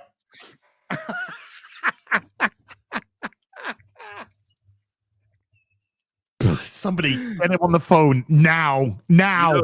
Do you know that? You know what our reaction would be actually? As is the. Have you seen the picture people always fucking share? It's I don't know what the fuck it's from, but it's like Sonic, but he's super shocked and horrified. Yes. I just linked you it. That would be me and Gary's face.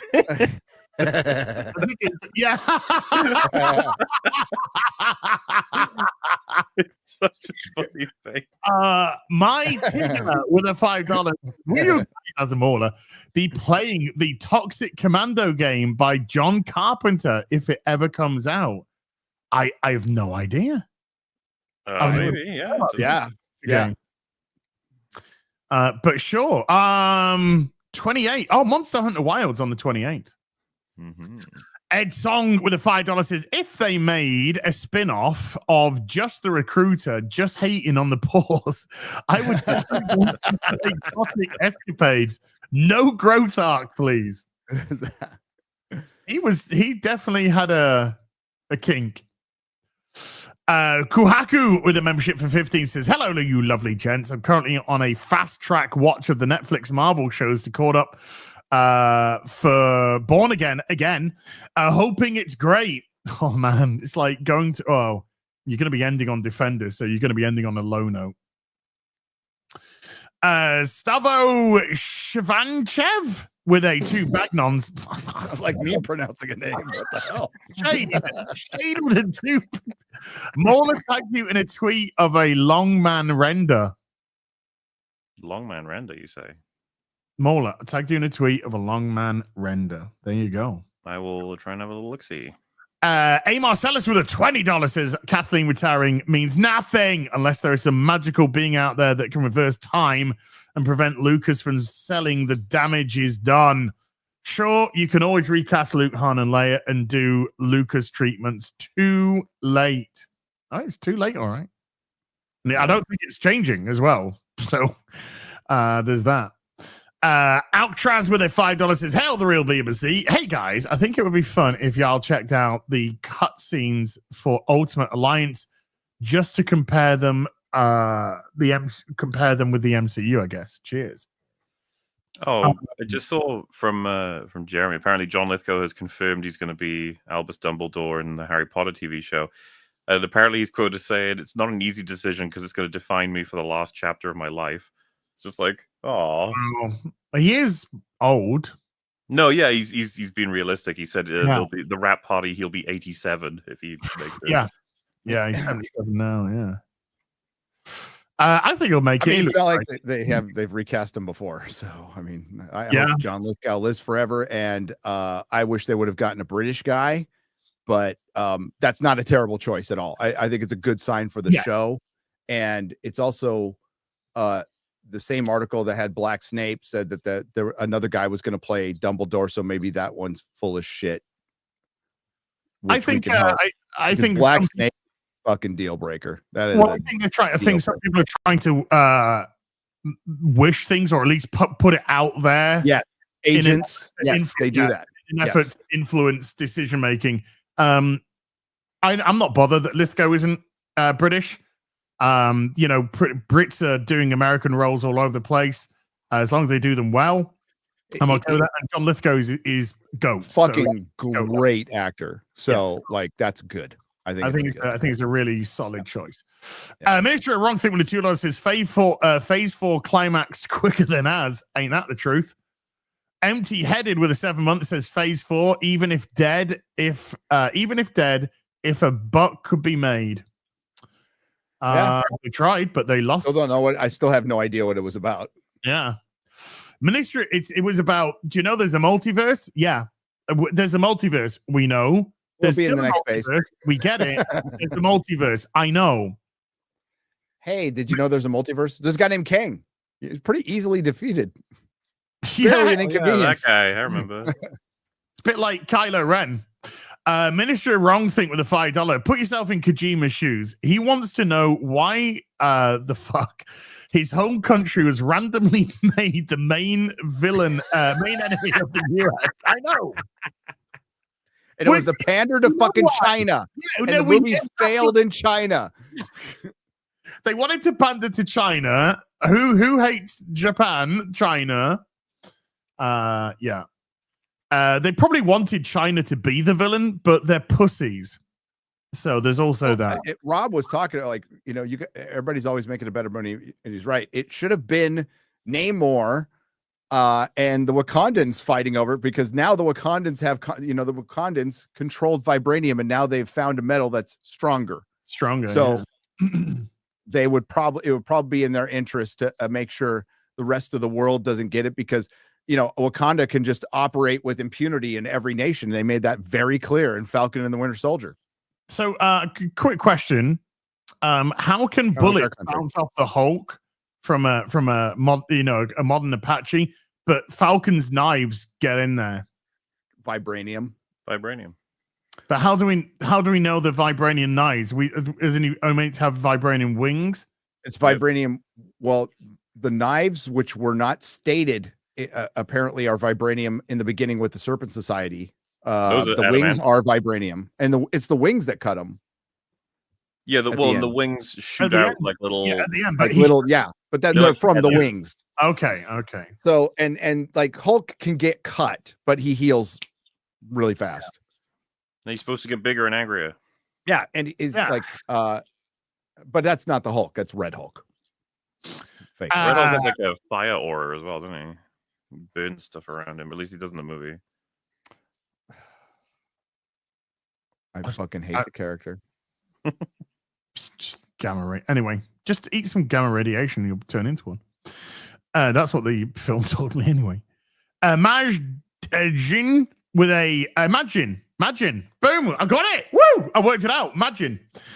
With a membership for 3, it says Kajumbo would have leapt at the opportunity to do something in the MCU about government agencies and rogue PMCs. I bet he would have done a much better job. I mean, you got Kojima to write like a Captain American espionage movie. Holy shit! I mean, it'd be mental by the end, but it would be fucking brilliant, probably. It just seemed, by the way, we didn't talk about this for Daredevil, but Charlie Cox having said Daredevil Born Again is something, they do something in it that he's still not convinced was the right thing to do. Oh, I know what it is. I think everyone's figured out what it is. Yeah. But I'm not going to say it for the sake of people out there who have no idea. But at the same time, probably not the wisest thing to be saying, right? Yeah. Releasing. Yeah, don't talk people out of the building. Yeah. Talk them in the building, not out. Jacob Wolf with a $2 says, will we ever see another solo Hulk film ever again? No. I mean, haven't they got to crack a deal with Universal for that now? Yep. Yeah. They have to crack a deal with Universal. They have distribution rights. Yes. Ryan White with a 2 Canadian says, plot twist. Kamala Harris / Troy Reed will run Lucas. Quickly get off that one. Wonderful. Will of the fans with 125 Argentinians says, we outlasted Kennedy. We made it. Thanks, you guys, for starting some of us down the YouTube route. Mauler, finish the TFA series before she goes. When is she leaving? Is it the end of the year or something? Well, it's sometime this year. October-ish. Maybe people are she's speculating. My final Horcrux, and once she's gone, I can release it. That's how it works. Dark Knight That- Rider with a live $5 says, even with KK's possible exit at the end of the year, we still have Amazon's Jennifer Salke to ruin what we once loved. Now she's got Bond. Always two there are. Yes. That's good. That is That's pretty good. Ed Song with a $20 says Russo screwed up Bucky's arc by pushing for Sam to get the shield when it should have been Bucky's arc. Correct. Falcon and the Winter Soldier should have been Falcon. If the Accords ended, Sam should reassemble the Avengers. There's no Avengers. There's no event. And there's an Avengers movie next year. No Avengers. Stavo with a 10 Magnon says, as Gary, do you think they're going to introduce Latveria with RTJ's Doctor Doom? Yes. Yeah, it would make sense to. They've hinted to it in the past through the MCU. There's been hints. It wouldn't make a lot of sense if it didn't. But there again, is this going to be Doom from the Fantastic Four's world? Yep. So I don't know. They should do though. There's no reason why they shouldn't. Look what I finally got. I pulled the trigger on it. Like, I'm not trying to get too many of these, but I finally got a McCoy, dude. Wasn't Age of Ultron? Wasn't that Sokovia? Wasn't Sokovia meant to be a kind of Sokovia? That was the rumor. Yeah. There are I'm blanking on the movie. Chat will know. There's been multiple slight references to Latveria. That's beautiful. But they couldn't. Yeah, Dr. McCoy. My Dr. McCoy from XO6 is on the way. My bearded McCoy. I pre-ordered that. I actually broke my rule and pre-ordered that. And Dr. Doom. The Dr. Doom sideshow looks. Mikey will probably appreciate this, but I pulled it out of storage. This is the Zack Snyder Justice League tactical Batman suit. Yeah, dude, I saw that motorcycle that you had, and I was like, oh, it's so fucking good, isn't it? Fuck. It's so expensive now, though. I know. I was just like, there was part of me just like, fucking hell, I could flip this for a fucking really healthy profit here, you know? You could. I don't have any fucking room for it. That's the problem. I got shit on the floor right now. Standing on the floor, dude. That old man sorry to interrupt, but the fucking old man Batman. I kept the head to have on because they have the mask. I kept the mask off. It looks so fucking good. Like that. The head sculpt is great. The head sculpt, is really good. I want to put it to something else though. Maybe put him in his suit or something and put it next to him so I can have the Batman. That's what I was telling the X-ray girls. Like, see, this is the sickness. Is now we have to get another one. Yes. So we can put this other head on. I have a Bruce Wayne one from Batman Returns. They did the Bruce Wayne one and the Batman one, but they're doing a 2.0 of Batman Returns, not with Bruce, just with the suit.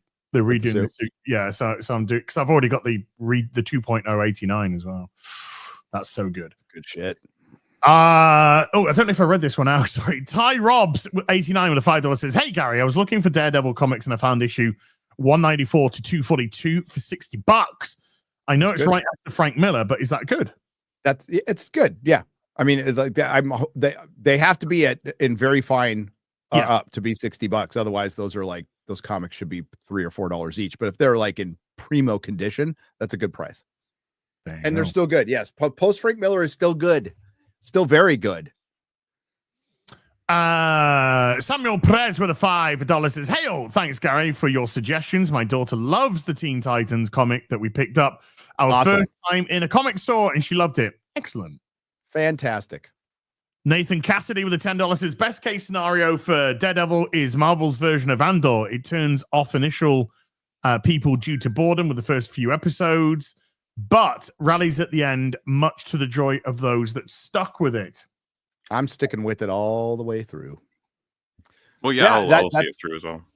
That's probably not a bad description. I think there's some definite hype behind this, but it's not near like the hype of a Marvel movie if it were good. You know what I'm saying? Yeah. This is a deep cut. This is a deep cut for comic fans, and I know a lot of people are probably out there watching Daredevil for the first time because they think, well, this is this silly, blind, stupid superhero. It's one of the most sophisticated superheroes ever created for comics, thanks to Frank Miller and many others, right? He's Marvel's punching bag. Just keep that in mind. Mm-hmm. He's Marvel's punching bag. That's what he is. Yes. I'm rewatching the X-Files, and you forget how much they lose. They pretty much at the end of most of the episodes end with, we have no idea. Like, I just watched the one where the monster manifests itself to something what people fear. You never fucking see that thing again. It just gets away. And Mulder and Scully lose most episodes. That's kind of what Daredevil is. But that's the whole point was the discovery, the whole discovery, point, and the commitment to the fight. It's like, yeah, we lose a lot. Buffy, they lose in Buffy too. But because that builds character, Gary. I know. Crazy, huh? When you don't have Mary Sues that are always fucking winning. The whole thing about Angel is like, we're gonna lose this fight, but doesn't mean we don't fight anyway. The big fight against evil, like the overall fight, it's like we can't win. Batman takes losses in the comics all the time. Yeah. It's about how you deal with stuff like that. Anyway, Terry Masters with a 50.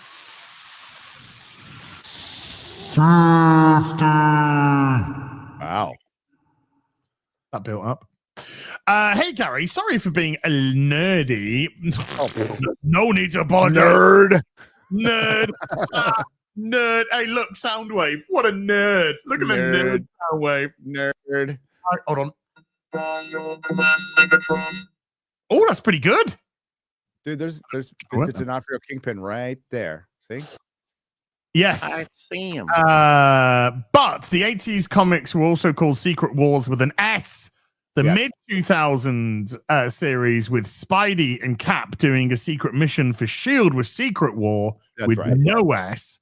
It drives my nerd brain crazy every time you say that. Yeah, I'm trying to find the distinction between. You're right. It's Secret Wars, the one with the toy line and the Beyonder. I know, but the one that comes in 2016, I'm trying to just make that Secret War, right? I mean, yeah, because I meant to mention there was the Captain America story, Brave New World. New World Orders.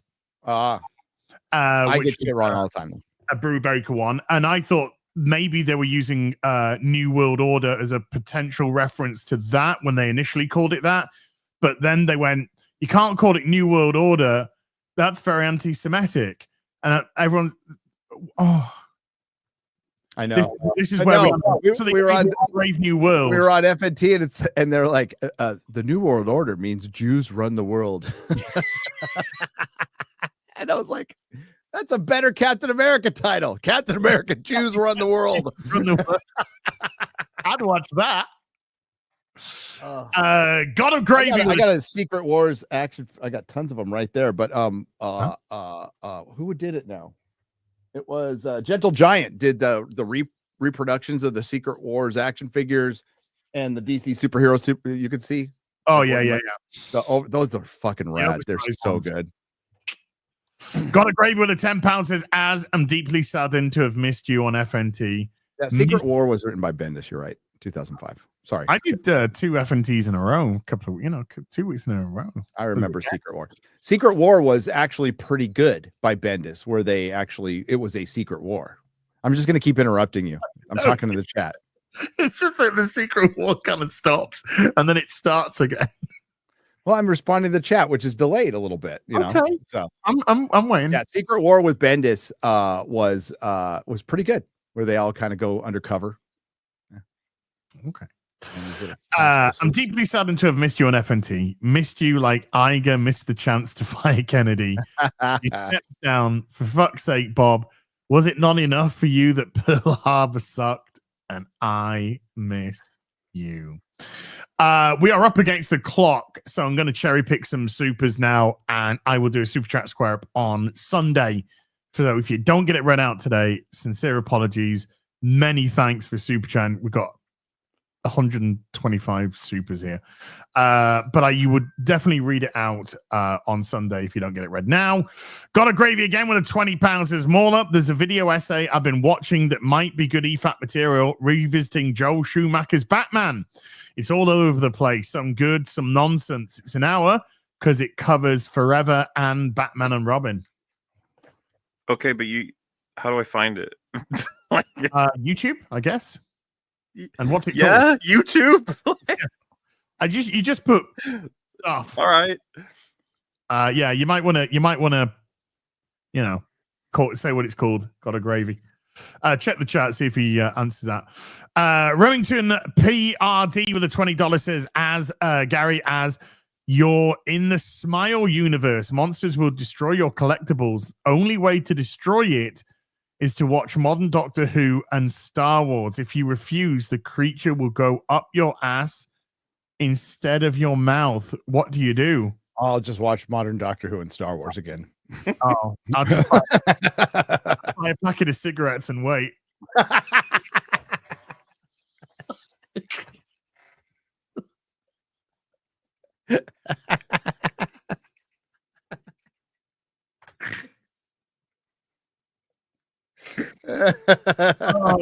When chat keeps calling us all gay, we're really not helping ourselves, are we? Well, you're not helping yourself. I answered very succinctly. I'll watch that shit again. It's cool. Dude, the sound bites we've had on you recently. I love the D. Do you remember that, dude? That's a fucking song on the internet now. I hope so. They made it a song. Bestseller. They did? Yes. Just real quick. They did. Got a gravy clarified. That was the title, is revisiting Joel Schumacher's Batman. Oh, okay. It sounded like a wistful start to the song. Yeah, that's what I thought. Josh Kelsey dropping a $20. Josh, thank you so much indeed, dude.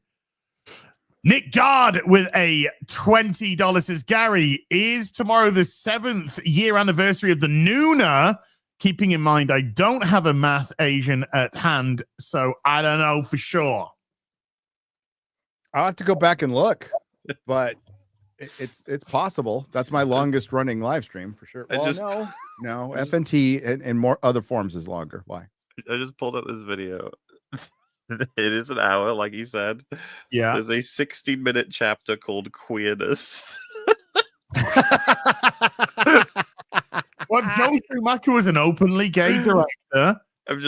I know that section is probably very seriously analyzing all the bat nipples. Well, the bat nipples, the bat ass, the Grecian gods, the statue of David, neon lights, all these references. Everything is gay in there.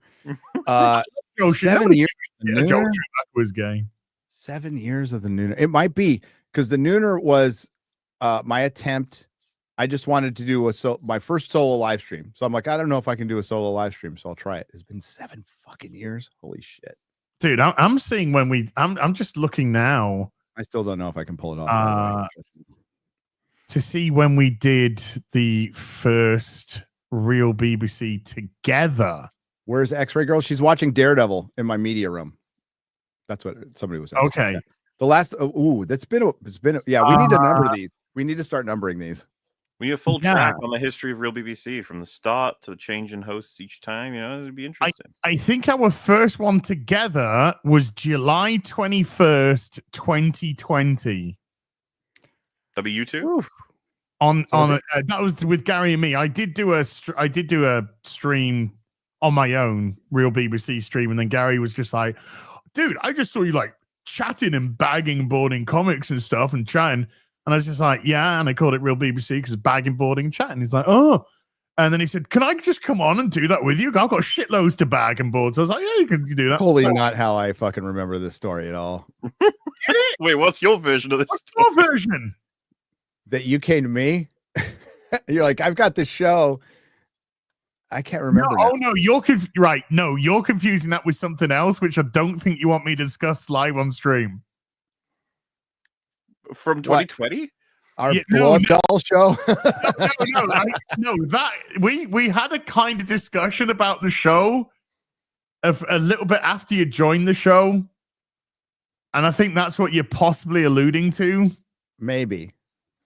So what is yeah, the longest running era of the show now? the longest. It's got to be the you, me, and Gary. Yeah, it is. I assume. I think we've done the most shows together. I just saw that one was demonetized from 2021. I'm fighting the monetization. That nobody's watching. Yeah. You know what's weird is you'll go in there and look at old streams, and there's like 4 motherfuckers in there watching a stream from 2020. It's like, all right. I still get views within probably the top 20, 30 of my videos per month of my guides from World of Warcraft. Oh yeah, that like evergreen stuff. Mahler can speak to this. He gets views on movie.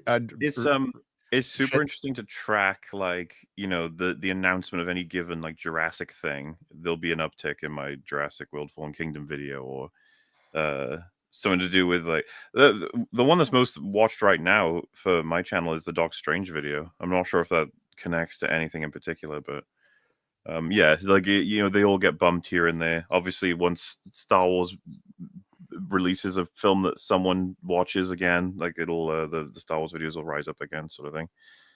It is evergreen indeed. Yeah, a top 10 Disney Star Wars failures got an uptick from last night. Villa just equalized. Fucking assholes. Legalize Adulthood gifted gifted memberships to the stream and follows up with a Oh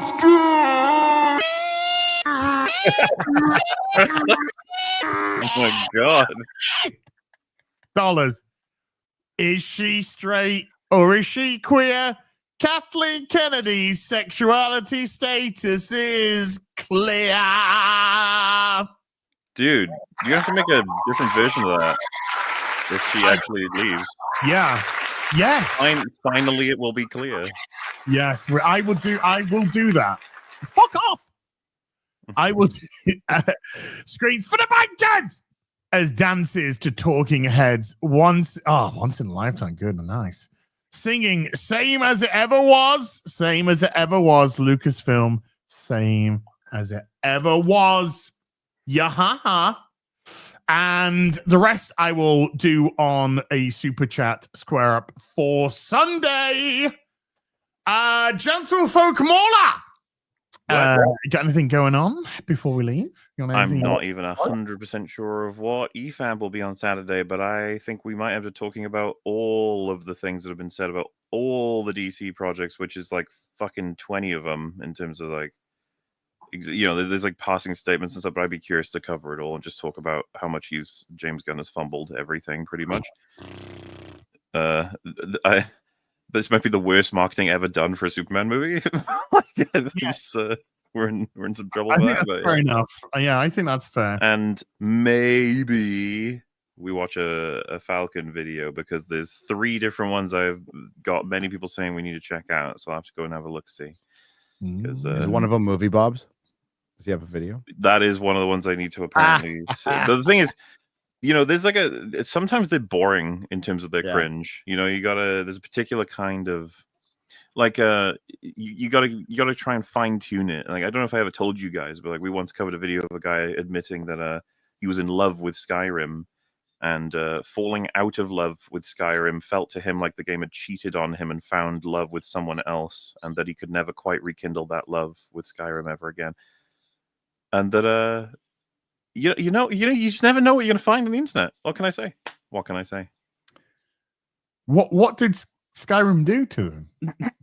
I don't know how to explain it. As some people in chat will know what I'm talking about. He said he Yeah. was in love with Skyrim, loved the times they shared together, he and Skyrim, and then one day he found that Skyrim had moved on from him and was dating another man, a richer man, a better man, and that it left him in the dust. And Is he talking about mods? This sounds like it's more than Skyrim. I think Skyrim's a stand-in for something. I don't get it. He was called a cuck for it, and then he got really mad. He got cucked by Skyrim. What? How? What's? I got so many questions. You know what? Go I'll on. link you the thing I'm talking about, and you can see it for yourself. It's one of the funniest things that happened on EFAB. Gary, anything you like to plug, sir? Working on a video over the next couple of days. It's about it. Oh, I got a shitload of things to watch. It's a tough job, and I got to rewatch Daredevil seasons 1 through 3, and then actually the tough part of the job Defenders.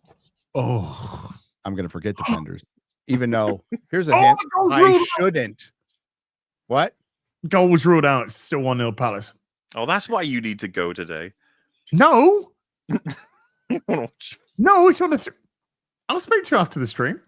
Very well. Okay. So, and then I got to watch some Best Picture nominees. Boring. In preparation for the Academy Awards live stream we're doing with Chris Gore that Az will be on. Apparently. Woo! It's cool when people ask you. Right, what have I got going on? Tomorrow, ripping a silverback on Eric's channel, I believe it's on Eric's channel this week. Yeah, because I think it's ripping a silverback number 60. Item 3 is up for pre-order on the Rippaverse site, so go check that out. And what else have I got on? There'll be stuff before the 28th, but on the 28th, I will stream Monster Hunter Wilds this Friday. Because it's the launch date for that. So it's going to be interesting to see how that does. And be interesting to see how the co-op works. Because it was horrendous on Monster Hunter World, which is a shame because it could have really got into that. And what else? I think that's enough for now. Superchat Square up on Sunday for afternoon tea. Sunday Fun Day. And apparently after Sunday Fun Day, I'm going to be at the Oscars. So we got that as well. So massive thank you to everyone who came to watch today. Huge audience, over 7,000 at peak. So you guys and gals are absolutely freaking amazing. Everyone who super chatted, membered, remembered, gifted memberships, thank you for supporting the channel. Mods, thank you very much indeed for giving up your free time. We'll be back on Gary's channel next week. Until then, thank you very much. Goodbye, Blue. Ciao. What was that?